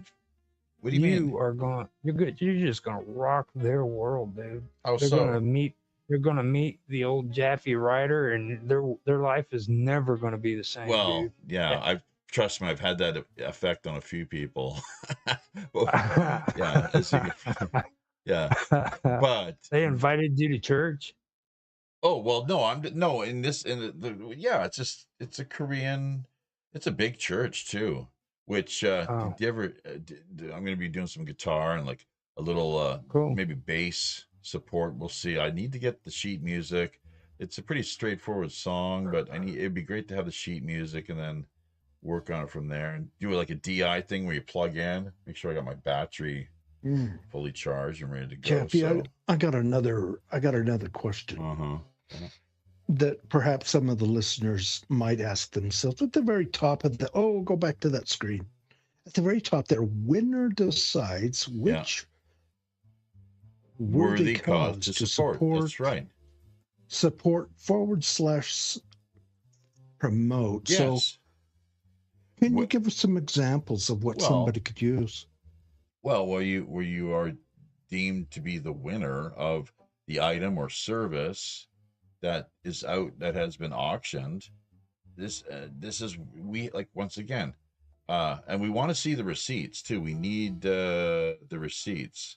So just like with a photograph or little video of who it is that you're supporting, whether it's an orphanage, local food bank, or just a worthy cause, either in your own community or elsewhere. And take video, take pictures if they're willing to have their pictures taken.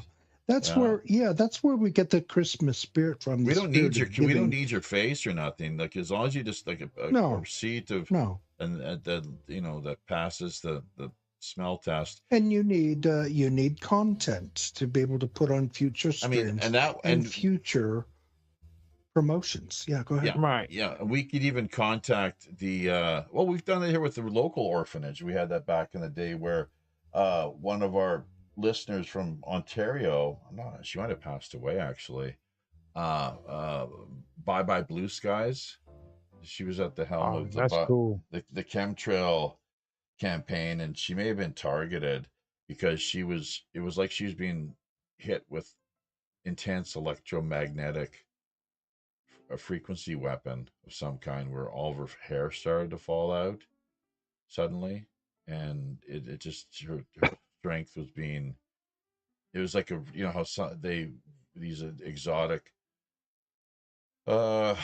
weapons, such as like they use cancer sometimes, unfortunately, in targeting people over the past. Meanwhile, back to Christmas Eve. Well, yeah, no, thank you.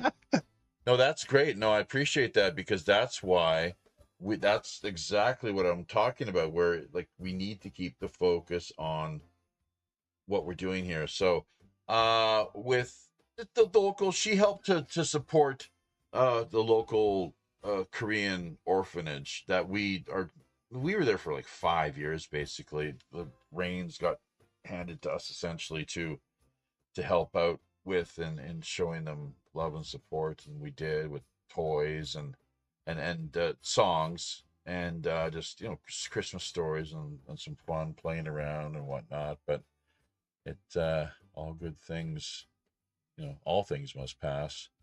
Even the good, both good things and bad. Go ahead. Now, when you go and do this performance at the church, I think that having video footage of that would be a good thing too. Yeah, so I'm sure there'll be something done. Like if nothing, get you a little tripod and take your phone and just set it up on there and let it play, and record with it. Just something that you can share with people on your show, like right. Let them see that you've done that, because that does sound pretty cool. Mm-hmm. Yeah, I mean, that's just one other example. You can see me here editing in real live time. Hopefully, like I said, I've been just so bloody. It's been crazy. I woke up last night, basically in front of the computer, having crashed out again, just passed out, exhausted. Waking up, I was like, what the hell?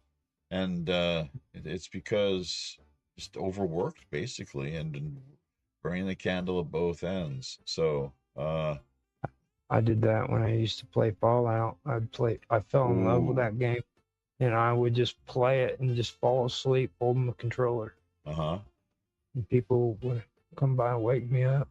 Geez, that's no good. There's been a lot of deaths here actually in Korea with people doing exactly that. Because they're just pushing themselves too hard 3-4 days in a row, and you're done. So I was looking for the little save button here, for crying out loud. You think they'd make it easier? But anyways, the heck with it. It is what it is. It automatically saves. Maybe it does. On Google Drive, it's automatic. Oh, is it? Is it really? So good to go. Okay. Well, and hey, let me give a shout out to Tran.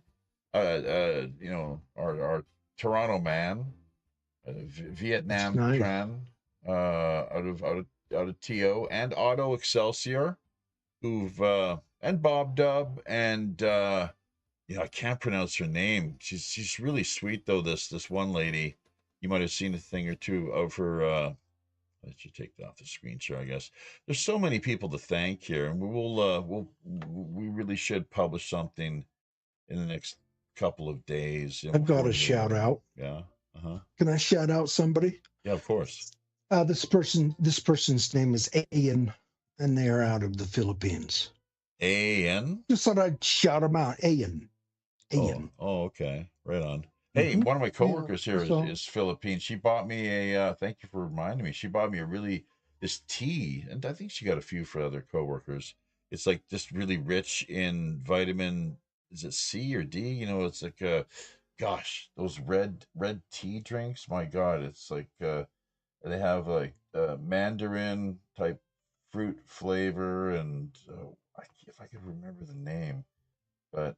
Anyways, the point is, it was the gesture that what she did, which I really, it was just so sweet, heartwarming, and it really hit the spot because I needed, my body really, appreciaed the ability to consume the product and keep me running on as many pistons as possible. Also, coffee. Yeah, I don't think so. But Richard elixir of life. Dick Whipple. I just got a notice saying that this meeting will end in 14 minutes. Oh yeah, that's probably right. So we need Santa, but we also need to double check here with any further updates. It's past midnight. Oh my God, we have to unleash. Yeah. Oh, is it really? Oh, geez. Well, he's all over the place. So let's distribute the rewards, folks. Here we go. Get on over. I logged out of there. Get on over to D Live. Do you see me still all? Yeah, do you see me still logged in there? You're 20 plus. You don't have much time. Less than half a minute to get over to D Live. Oh, too late. Claim some of the rewards. I will get all the diamonds. Hopefully, I would have been. Gully Rat. I would have won that. Gully Rat is here. He's on board. Gully Rat, really great character. Do you have anyone, Jeffy, that wants to jump in here? It's getting near when I need to kind of hit the hay. I'm heading. Well, we got Santa coming here. Santa's coming. Well, yeah, really want you certainly get you out of the way. But so I'm not sure. Yeah. I don't know where We called, the wife is here, and oh, oh my God, you're not gonna believe this. There he is. It really is me. Have That's a right. Merry Christmas, everyone. Merry Christmas, That's your Santa. dancer. I better get to bed. Where are you going? The So show's have just a great starting, isn't it? evening. Get on And camera. yeah, Sure to help out a little bit where we can. Well, can you make it all the way to Harpersville? Been there many times. Oh. And how do you do this all in one night? I don't know. We just jump in a sleigh and say, we need to go to the next house. It's that simple? That's simple, Taffy. Oh, I had no idea.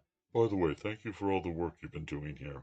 It's no problem. That we really, it's all all in the line of duty, as they say. Professional elf working for you here for the past 23 years. Oh, nearly a quarter of a century. That's right, Santa. Nearly a quarter of a century. Oh, you're getting pretty old then, aren't you? Pretty old, Santa, yes. So, how much longer can you do this then? I'm not sure.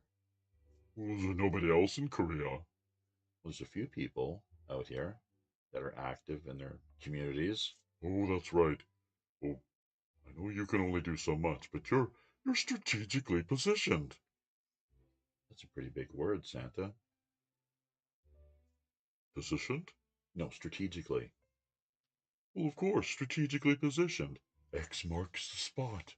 Oh, now you're getting all piratey on us, are you? Well, Santa maybe was an old pirate back in the day, but oh, I never tried to hurt too many people. Just bringing them gifts. That doesn't make any sense. You're supposed to be taking things from them. No. I can afford to bring things to the people and the children, the orphans and the widows. The orphans and the widows? Well, of course, who needs help more than the orphans and the widows? Well, we do, Santa. The pirates might. Oh, the pirates might. Yes, isn't that something? I guess it is. We're doing the best we can every year, of course, even though we don't have much to offer. Well, you just keep it up, and I'm sure everything will work out fine. Well, as best as we can manage. This is too bad we can't help everybody every year. Oh, that is a little unfortunate, yes, but that's part of the reason I'm here. And now it's time for me to go, because I've probably been here too long already. Well, are you going to say hello to Stephanie and her children one more time? I suppose we could. Really enjoyed the letters. I hope they left out milk and cookies for me tonight. Have you been to their house yet? No, not yet. Do you remember where they live? Harpersville, New York. And you know their roof is having problems. Yes, that's really unfortunate. So we'll try to get to work on that as well. I heard the little elf Tracy Joy Steele. Do I have her name right? Yeah, that's right, Tracy Joy Steele. She has friends with connections in the area, so maybe they'll be able to take care of that. Well, I hope so. Well, I hope you and the rest of your pirate crew have a very good Christmas, Jaffy. Thank you once again. I must be on my way. Well, thank you, Santa. Thank you for dropping by. All right. Dasher, Dancer, Prancer, Vixen, Comet, Cupid, Donner, Blitzen, away!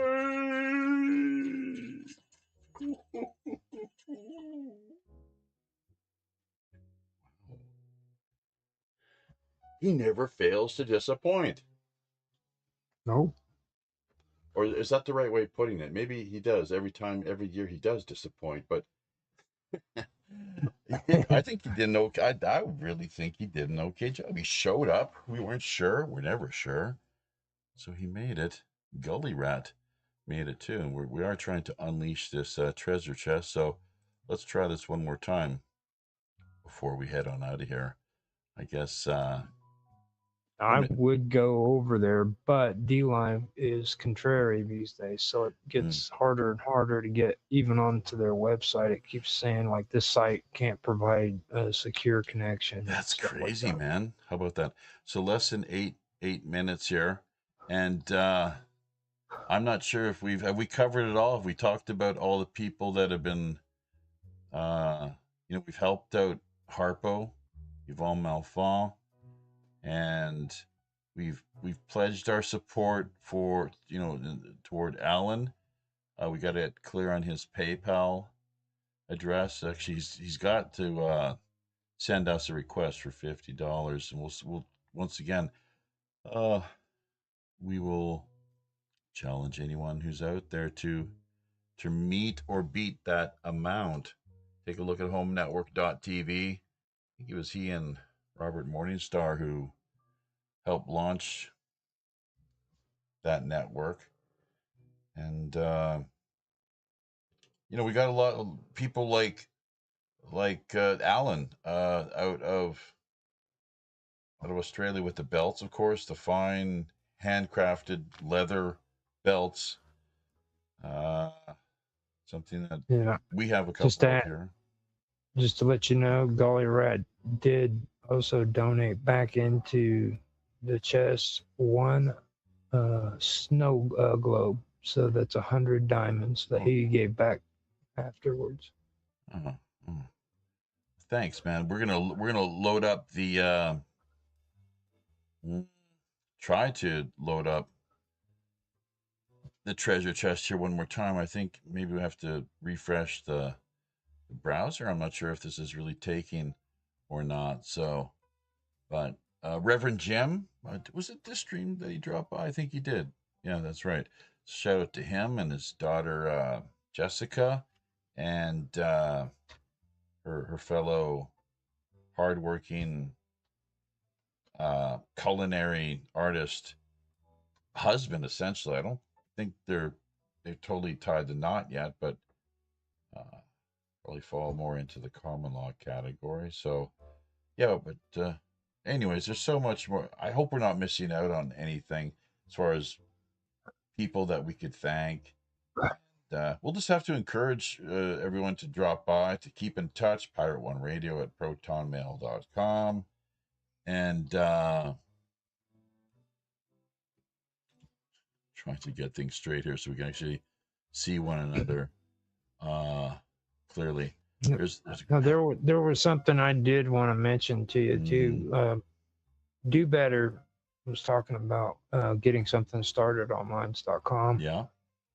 I'm in the process now in January of starting up all day format, kind of like the way Mark Watoshik does with Dregas Production, where I start like at 4 in the afternoon or maybe even earlier, and I just do shows all the way up until after Quantum Gathering is done. So if Do Better wants, I can do like a slot for Thursday in what he's putting together, and we can put freaking all Minds Roundtable content up on Thursday to help back him up on that project. So, hey, well, have you talked to him? Have you reached out to him and talked to him? Well, I mean, he's generally coming on here, you know what I mean, to put it out. So I figured I would come on here and say something about it so that he would, if he is watching, he would know that it is in my mind. I'm really sick of streaming. So when I do stream, it's going to be worth something. I'm not just going to get on there and just stream. You know what I mean? Yeah. Because I'm at that point now where it's just not worth it. So if it's a good cause, then I'm going to do it. And the Quantum Gathering is a good cause. So that's what started the Thursday thing.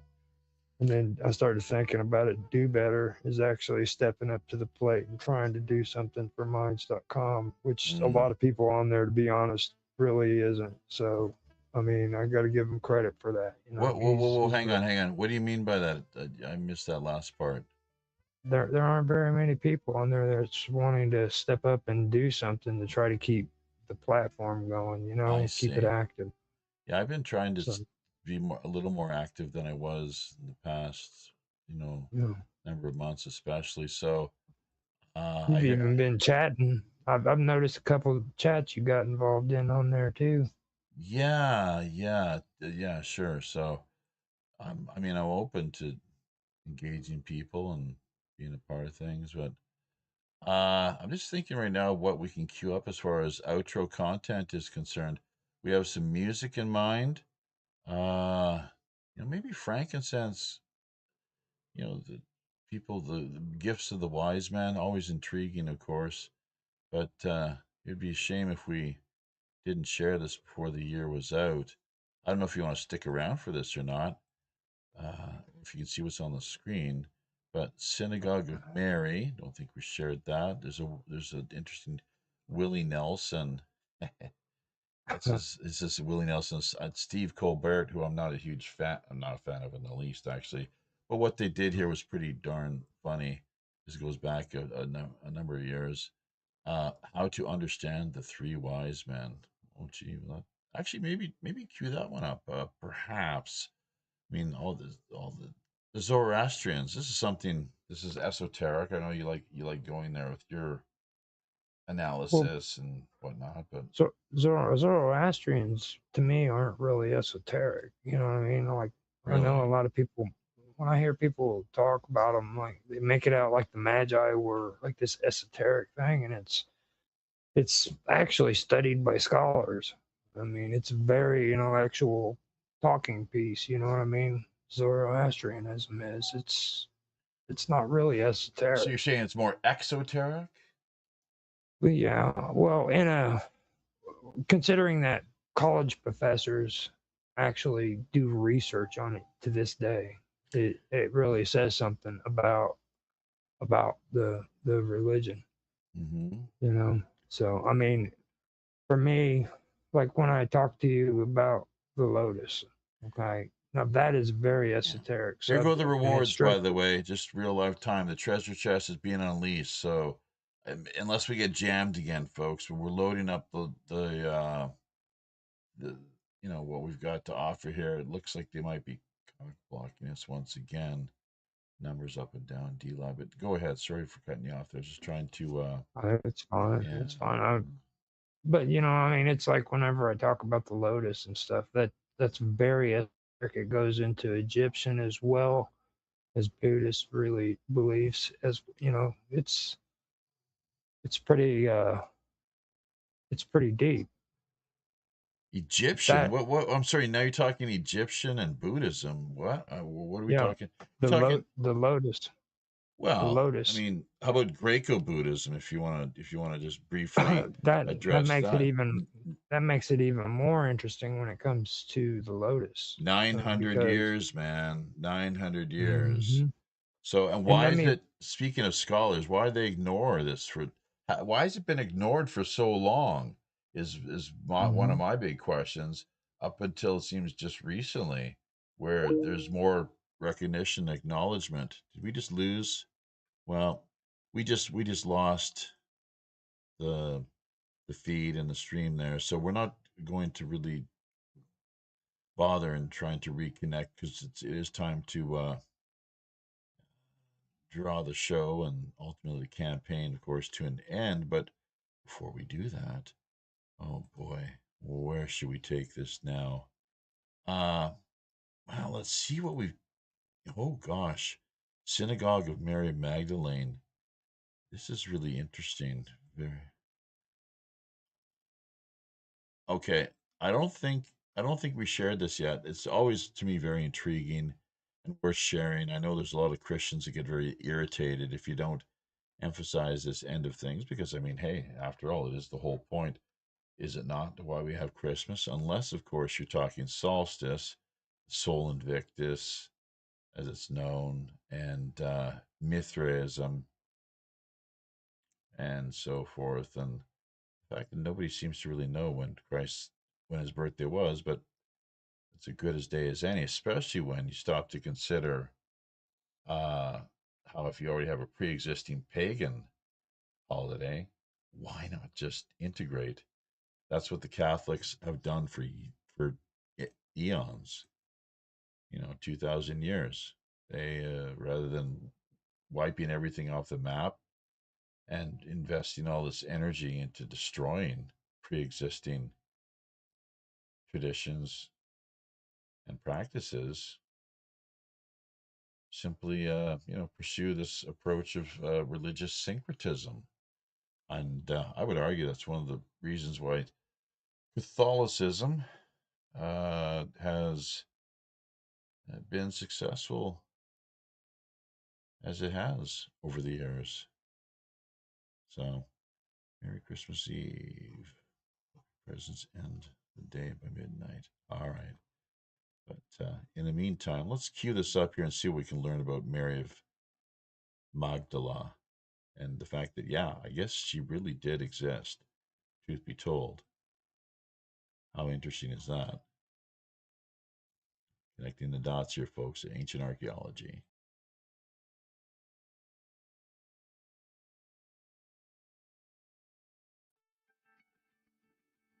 This is the city of Mary Magdalene. Christ's disciple probably passed through these streets and this synagogue. It is the only one of its time found in the region of Galilee. It was a beautiful synagogue. The walls were decorated with beautiful fresco with red and yellow and green colors. It was beautiful colored. The floor was with mosaic, a beautiful mosaic.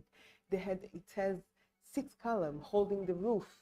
Okay, it was quite big, and benches around it. For what is the benches? For the community that came in to learn, to study. They were sitting around the wall on these benches, listening to their leader, to their rabbi. Okay. This synagogue has a very special meaning, and not just for Christians. For Jews, it is a symbol of the unity that existed between Jerusalem and the most remote communities. The proof is in the devotion that they felt for the temple, with the most valuable piece of the excavation serving as evidence. It was this stone where surely the rabbis would put the sacred text that they were going to explain.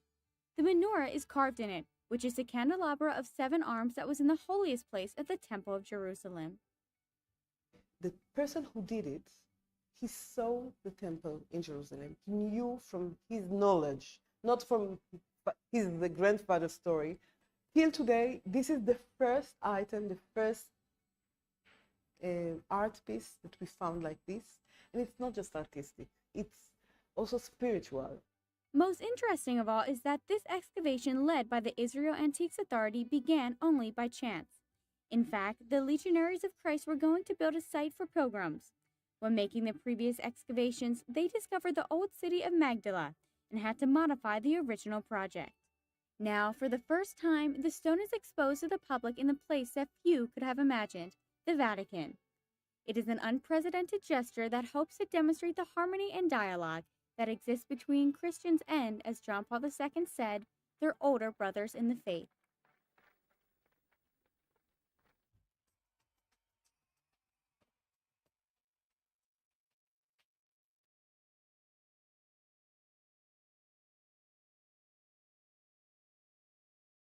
All right, so there's one of the videos that we had in mind.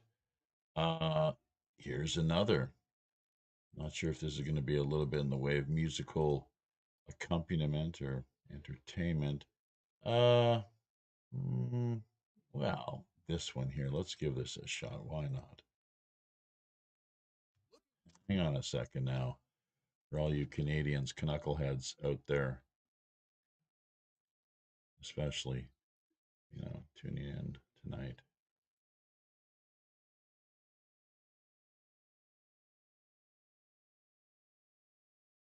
Looking for a fun new board game? Try playing Canada. Okay, I'm Canada, so I'm in charge. Alberta, you get a bunch of pieces. Quebec, you get a bunch of pieces. And then everybody else gets 1 piece each. Seems fair to me. It's Canada, the board game. It's the mix of risk and monopoly that's no fun for anyone. Okay, first thing, Indigenous people, you lose all your land. I didn't even get a chance to roll yet. And now I'm going to put this railroad here. I'm going to block it. Nope, you can't do that. And now you lose a turn. Alberta? I struck oil, I get $1 million. Okay, Alberta, now you had to give half of your money to Quebec. Oh, I need more money. You didn't spend any. I need more money. I'll pay you $500 to put a pipeline through your province. No, I refuse. Okay, Alberta, Quebec refused your pipeline, so you had to give Quebec more money. What? Why? I don't know, the rules are all in French. Atlantic Canada, your move. I want to buy a house. Okay, that is $100. Thank you. BC, Oh, I'd like to buy a house too. that's $100,000. Why is it so much more expensive? I have no more money. That's why. Alberta, give Atlantic Canada some more money. It's Canada, the board game. Ages 0 and up. I need more monies.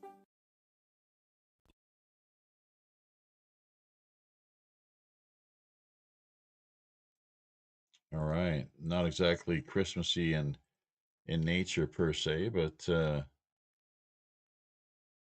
pretty. It looks like they were bundled up and ready for a cold winter evening, whatever the case. Let's see. Oh, this is beautiful too for people. If you can see right now, you can. I'm not on camera here, so. Anyways, we've got a great sunburst coming through the studio window right now, which is, it's heartwarming and inspiring, and this has been happening now, just based on where we're situated, and the fact that we've got a window open here, and at this time of day that the sun makes its presence known, the Son of God. Kind of puzzled the wife this last night, I guess it was, Jesus, which was he the Son or the Son of God? Both? Neither? Who's really to say, right? So, anyways, all right. We do have some music here, but we also, I'll tell you what, we're gonna pull up this music. Let's sing this. It's just, we'll see how this goes. It's a little tricky, but we'll do our best. Bells are ringing, sad, sad news for Christmas to have the blues. My baby's gone, I have no friends. Wish me once again. Choirs are singing silent night,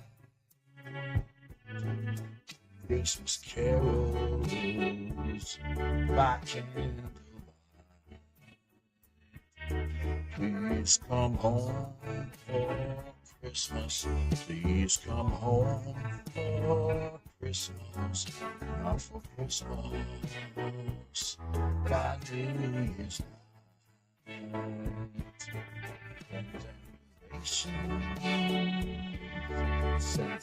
Sensation, spirits of stars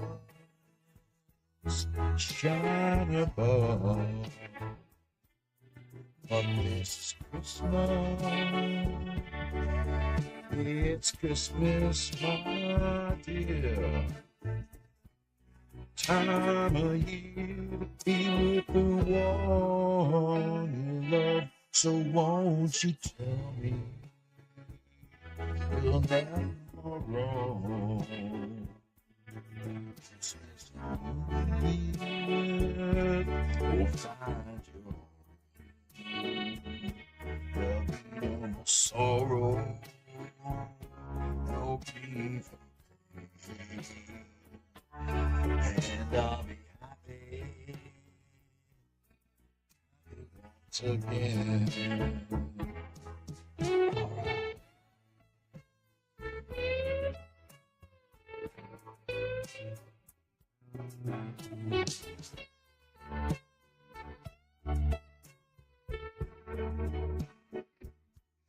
There'll be no more sorrow,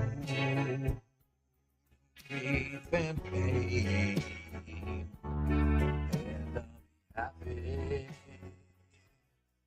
Christmas once again.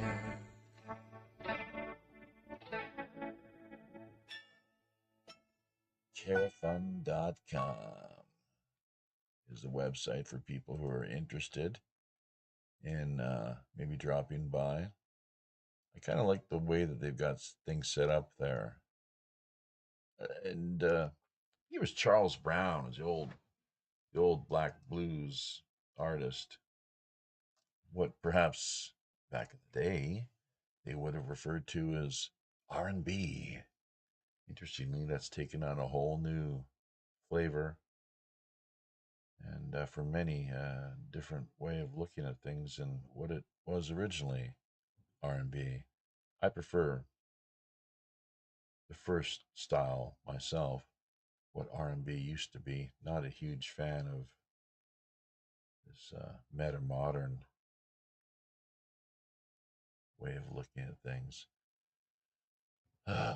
in that particular regard. But all right, we did a little music. I'll tell you what. Did the synagogue, Mary Magdalene, covering a little bit of lulls as far as Canada is concerned. How to understand the three wise men. How to understand the three wise men. There's a cool lyric. Let's give this a shot, shall we?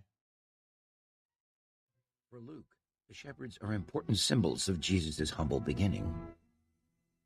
But Matthew tells a very different story. In his version, there are no shepherds at all. In their place are the famous wise men from the east following a star. In the film, Balthazar is played by James Earl Jones, the voice of Darth Vader. Where are you bound? Wherever I am led. I follow that star. But why does a star have the power to draw them so far from home? The wise men are described as coming from the east, which suggests that perhaps they're from Persia, a region in which astronomy and astrology were especially important. Everyone in the ancient world thought that the stars were important for predicting events. So it's understandable that people from a region where astrology was especially important would think that the arrival of a star like this would herald an event of almost cosmic importance. But Matthew doesn't name the kings at all, or even say that there were three of them. He simply says, wise men from the east came to Jerusalem asking, where is the child who has been born King of the Jews? For we observed his star at its rising and have come to pay him homage.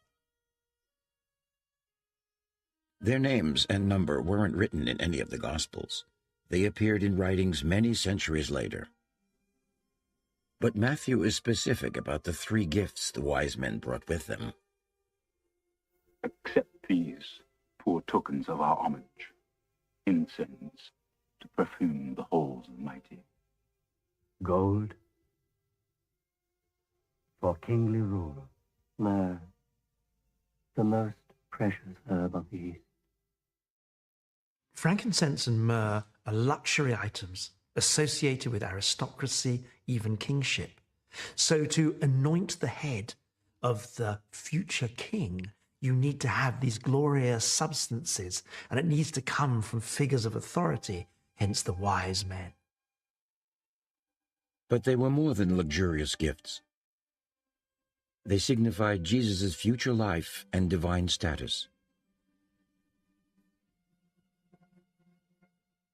The gifts brought by the Magi all have symbolic significance. Gold, which is a tool of wealth, symbolizes kingship and monarchy. Frankincense, which was used in religious rituals, symbolizes the priesthood. And myrrh, which is a herb that was used in burial rituals, symbolizes that there will be death in the near future.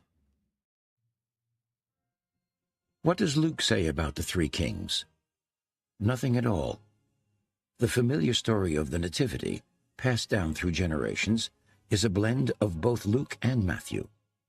Together they show a Messiah for all of humanity, rich and poor.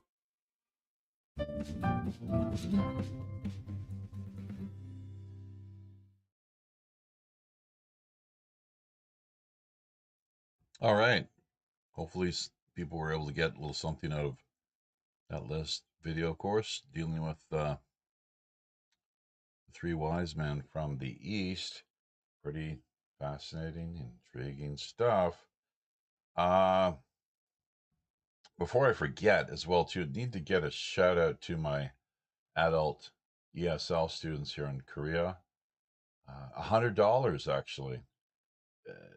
Not only is what was donated toward our Christmas cause, helping to cover our operating expenses, something that we're a little short on this year, unfortunately. So if there's anyone out there who can maybe meet or beat that particular amount, be greatly obliged, challenging all others as we have done here, essentially leading the charge. So always, very much appreciated as far as the students themselves are concerned. And even though, of course, it was completely unsolicited.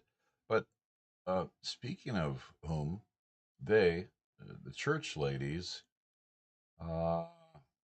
we were asking them, was there anything that they were doing in their communities or for the balance of the holiday season, which really is just today, the one red day as it's known in Korea, Christmas, to be as Christ was himself, of course, a living, walking reflection, extension of this ideal, I guess what some would refer to as God-man, although that is problematic, isn't it? The whole God business, something that only seems to have really come about around the 4th century, if I'm not mistaken. So for whatever reasons, they had to make him God. Meanwhile, the Buddha himself was just simply someone who had awoken to the dream. The dream like oh, geez, Mr. Anderson, $10 word, help us out here. Somnambulism. Let the dead bury their dead. Too many of us are asleep, really. It's this matrix-like existence that we experience in the course of our lives as humans. Buddha just woke up. So both of them encouraging us to be a light, however, a light unto themselves, a light unto the world. This loving light of mine, I'm going to let it shine. Yes. But what we have here now, well, I guess we're on the musical type spirit. Let's cue this up to Willie Nelson. This goes back a few years. The Little Dealer Boy. I have no money in my coffer, no gold or silver do I bring, nor have I precious jewels to offer. Celebrate the newborn King. Yet do not spurn my gift completely. O ye three wise men, please demur. Behold a plant that smokes more sweetly than either frankincense or myrrh. And like the child born in this manger, this herb is mild, yet it is strong, and it brings peace to friend and stranger. Goodwill to men lies in this fall, and now my wonder weed is flaring. Are you high? Lit like that special star above. And indeed, I sit around in endless sharing on Christmas Day, and let not mankind bogart love. You took my tree, and the wise men started talking. And yea, the bud was kind. It was salvation they were smoking, and his forgiveness blew their mind. And still that wonder weed is flaring. Are you high? Lit like that star was once above. You're so high. Pass it around in endless sharing. Do, man, do. And let not mankind bogart love. You're really high. I'm gonna tell your Savior. And let not mankind bogart love.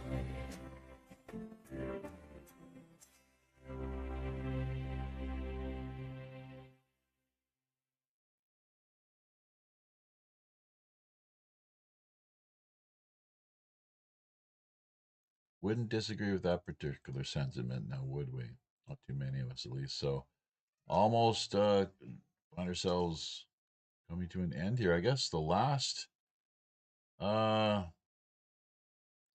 video that we have to share with you is A Pirate's Christmas. This, I believe, came to us via one of our Facebook friends. So just trying to recall his name. It's not included in the video here. Let's lend an ear, see what he has to offer. No, actually, there was actually two different folks that hang on. Masmalio. This is only a little more than 3 minutes. Let's lend an ear and see what these folks here have got to say. Maybe get this all queued up so that it'll we can stream, get this out to the world without too many hiccups along the way. We will add this to the playlist, and it'll be there in the queue. Hopefully it'll just things will transition smoothly without any difficulty. So his name, Masmalio. And if you're out there tonight, Masmalio, I think he may have been disappointed that we hadn't shared his content earlier, but either it got waylaid or it wasn't done intentionally by any means. Just that sometimes the show producers they just drop the ball, is the word. Let's put it that way. But not this year. All right. So we got your back. We got you covered, and we would very much appreciate the content that you've shared with us here. Both you and our friend out of Sweden, I think, the Pirate's Christmas item that he shared with us here. Poet friend whose name escapes us. Was it Mike Anderson? It may have been. We'd have to go back and check out the archives. So I think we've got that matched, the name with the personality and the item that we're going to be sharing with you here. So, and let's not forget this lovely design put together courtesy of Sonia Galactic. So yeah, pick up your t-shirts now, folks. Request coffee mugs as well too, or anything along those lines. Hopefully she'll be able to meet your needs. All proceeds going directly toward the Christmas charity itself, obviously. And it's just, if we had more people the likes of her, Roger Hansen, and the two Allens, everyone that has dropped in and offered their pirate's might, shared their pirate's might together collectively, going back and checking out the archive shows that we have here this year, you'll see it does add up to something. It might not be a lot, but it does add up to something in making a difference, hopefully, for the better and the right direction. So, Christmas Dissertation by Masmalio.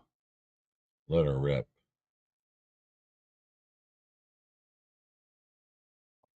Honestly, I get so heartbroken by the mindset that I should be buying stuff for everyone that I know, close or not so close, because it's Christmas and I don't have the money to do so, but I just hide in situational depression, isolated from everyone and everything. My thoughts remain true to all I have come in contact with over the years, but it is frustrating that this one day out of the year so many expect to receive, and I have no gifts to give. I give every day, every moment, all I can. Things, feelings, understanding, compassion, money, time, an ear, whatever it is that my spirit dictates is the best at the moment for that person or for whomever it is that something reminds me of. Then here comes Christmas, with all its pomp and circumstance, and I have to find some gift for everyone. This means so little to me, other than the knowledge that it means so much to others. Notwithstanding the beautiful lights, decorations, music, and great food, this is just another day. Or rather, I prefer to treat it as just another day. My hopes every moment of my life are for love, joy, happiness, peace, wisdom, safety, understanding, compassion, empathy, times without stress and hardship, prosperity. Oh, the list is ad infinitum. To all within or without my circle of influence. Yet now, I have to go find a tie or a sweater or some such for everyone on this one day. To me, gift giving on Christmas Day takes away from the compassion and unconditional love of giving during the other 364 days. So I guess I'm saying that if I had, and I repeat, if I had all the money I wish I had, I would acquiesce and surrender to the mandatory exchange on December the 25th of gifts purchased from my list as opposed to from my spirit, as from which I give during the other 364 days. However, since I do not have that money at hand, please know that it behooves me to say I do apologize for not being able to participate in this commercial ritual of giving gifts purchased from the commercial experience of Christmas. So from my constant present to all, I give my explanation that I am unable to share gifts with you at this time. Likewise, though, I do give my hope for everyone's safety and well-being every moment of my life. I give peace to those in stress. I give an ear to those who have no one who will listen. I give honesty to those who are lied to. I give cheer to those who are sad. I give a smile to those who are frowned upon. I give love to those who feel unloved. I give myself to those who have no one. Without question or condition, I give my heart and spirit to all, every moment of every day. So, with that said, Merry Christmas, season greetings, Happy New Year's, and peace on earth and goodwill towards all.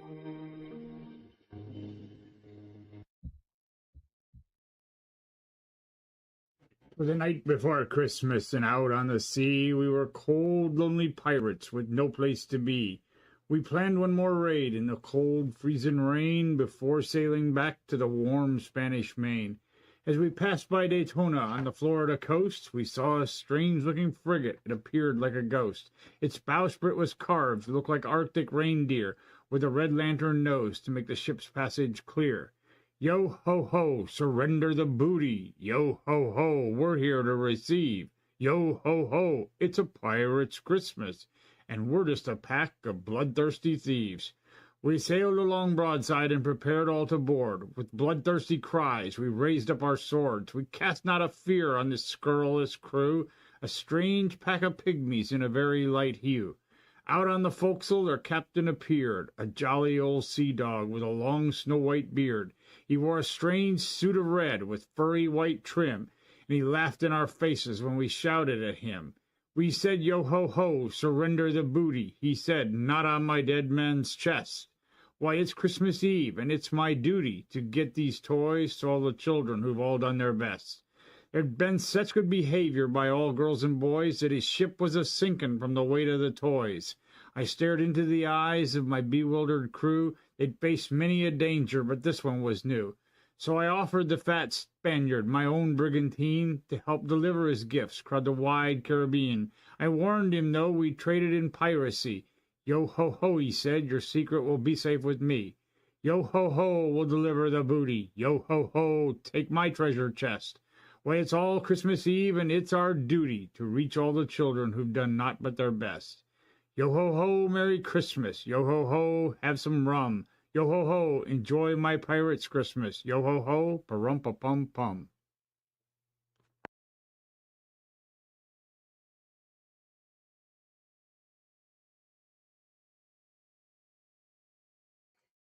That does it, folks.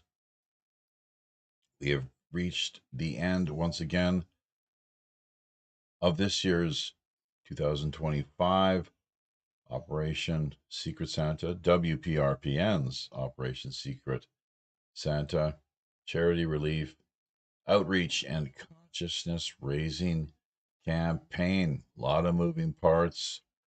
Of course, reminder that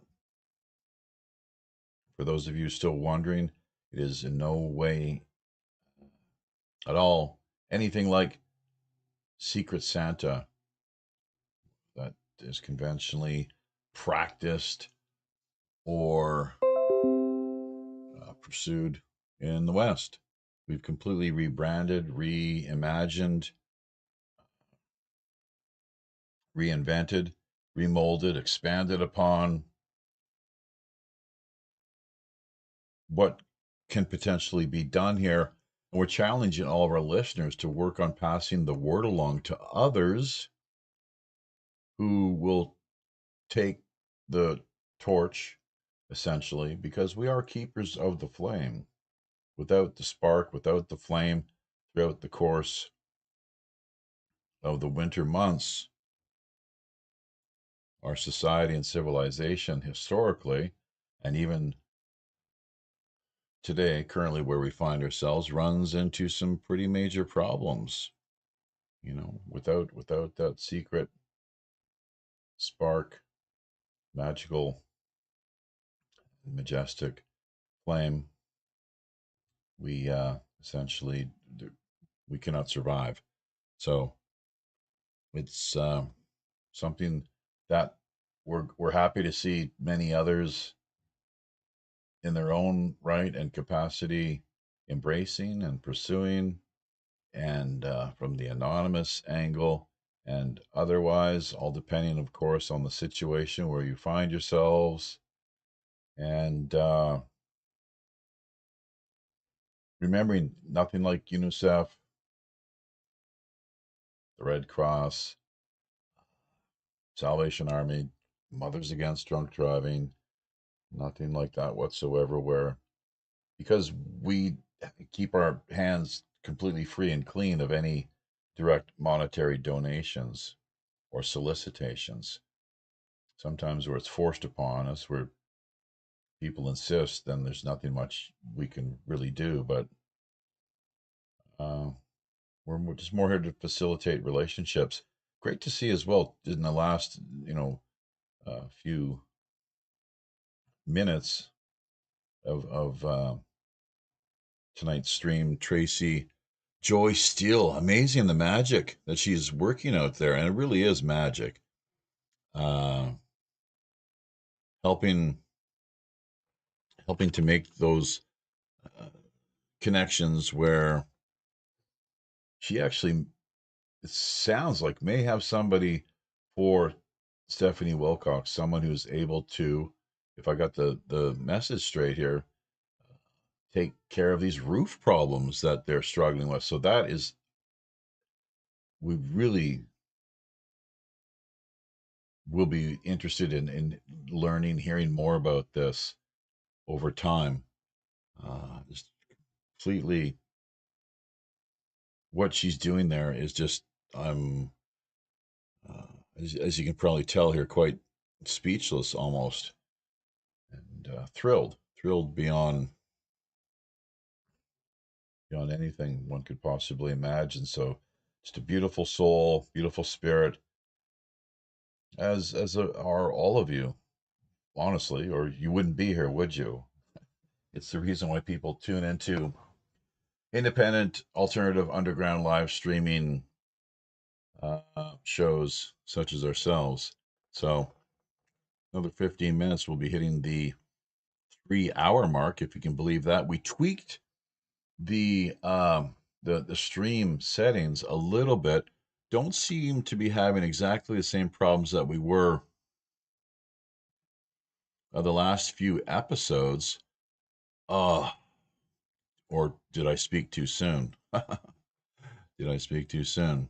So we'll have to see. The OBS is still doing its job, while Restream itself maybe not cooperating the way that we would like it to. But thank you to Rev Jim for your support and donations. Roger Hansen, once again, the two Allens, Aussie Allen and Tankman Allen. Just so many people to thank. Everyone that showed up, lent a hand, worked quietly here behind the scenes in one capacity or the next. So happy that Mr. Anderson is back up on his feet, along with Tracy Joy. Hopefully that next year, this is where Stephanie Wilcox and her family will be. They're out there looking, as it were. She's ready to go. Special needs capacity in particular is what would provide her with, sounds of things, the greatest sense of self-fulfillment. She's a very people-oriented person, and it was a real pleasure having her on the other night. But there we go. WPRPN.com, as always, the website you want to take note of, and drop by, check out the various links we have in place. If you know of anyone who works in the capacity of website maintenance, production, and upgrades, let us know. Always on the hunt for people such as that. Creative design, such as what Sonia Galactic has offered here, of course. Marketing, sales, whatever it takes to better get the word out, of course. Our search engine optimization, SEO, ranking, and algorithms, as it were, at present, really are something to be desired. I guess you leave something to be desired. It's just been this way for years, frankly. And I've taken a pretty strong dose of the whole, what did Robin Williams call it? The fuck it all pill? FUCKITOL. And doing our best here to keep up the good fight and ensure that the sacred flame is passed from one torch to the next. Obviously,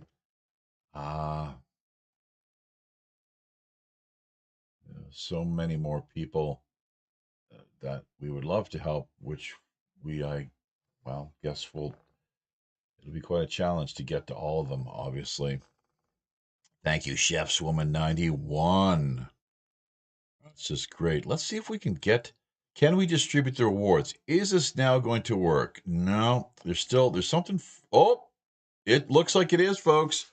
Wow, we've got close to not quite a dozen people over on D Live right now, and we've got the rewards going out. So drop by and get on top of this, people. You'll be able to pick up a few diamonds. This is, I think, fingers crossed, we'll be able to end this on a high note. See who's able to be the recipient of what we have to offer here. Nobody.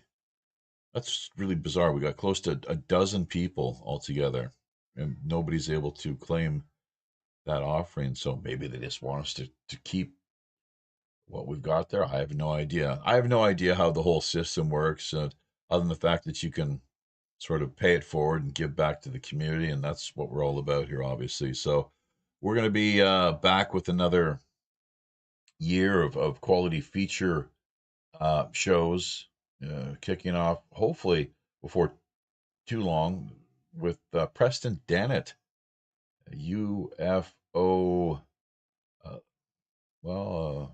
luminary, essentially someone who's an experiencer. I don't know if he'd fall into the contact decamp or not, but pretty high profile personality, whatever the case. And, you know, it's going to be a good year, 2026. Looking forward to it. And, you know, hoping that we'll be seeing and hearing more from you, our listeners, throughout the course of things, obviously. Hit us up via Pirate One Radio at protonmail.com, our main email address. If you have some show suggestions or guest ideas in mind that you'd like to see us, people you'd like to see us bring on board, keep in mind that half of everything we do manage to generate here via the public goes directly back to the grassroots throughout the course of our regular scheduled live streaming calendar. So Christmas campaign entirely, exclusively, 100% charitable endeavor. So while the balance of the year, it's more a 50-50 type approach. And that's mostly because we've got to do what it takes to pay the bills, keep our you know, the wind that we need out there in our sails, and do whatever it takes to stay the course. Prove that we can, you know, we've got what it takes essentially, and remain dedicated in bringing to you all the top quality content that people are so hungry for, especially when you've got the Mockingbird media out there, the establishment Mockingbird media with these really obscene salaries, mostly paid for by it's big pharma, truth be told, the military industrial entertainment and distraction complex. So no wonder so many more people are turning to alternative media. It makes all that much more sense when you have nothing more than a whole lot of nonsense, half truths, and ways that information needs to be liberated, regardless of how our political masters insist that this not be the case, and they respond by the absurd, ridiculous, and really hypocritical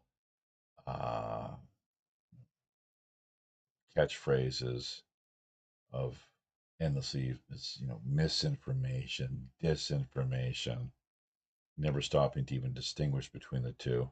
So, but we do, and we will, and it's one of the reasons why people can reach out, tune in, and connect with us here throughout the course of the upcoming 2026 year. Should we give this treasure chest one more chance, one more time to distribute the rewards? No. The giveaways, I see, too close to the last one. Okay. That about, does it again one more time. Merry Christmas to all. And to all a good night. Until we meet again. Be these high, often all too intrepid digital seas. I'm your host, as always, Robin Hood's Chief Communications, wishing you all the best, reminding you to keep your ear to the ground and eyes to the sky. Happy sailing, everybody.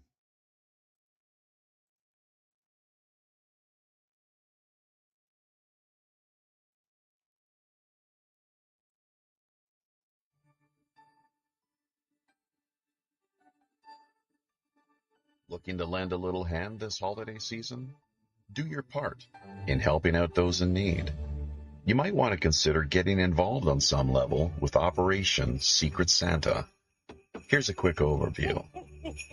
Formally kicking off on December 15th, Operation Secret Santa, that's hashtag OSS, is a world grassroots, strictly people-driven, Christmas charity, telethon-styled internet campaign.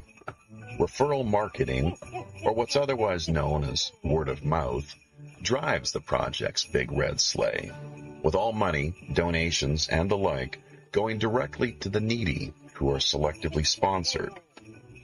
The four main categories of participants we're looking for include 1. Live streaming web show hosts, speakers, producers, and performers. 2. Operator matchmaking elves, making their lists and checking them twice. 3. Secret Santa sponsors. And 4. People in any place around the world living in need, worthy of a little Christmas hand up. This year's organizers are presently working on mobilizing and building upon last year's preliminary success, with donation levels capped at a suggested price value limit of $1,000.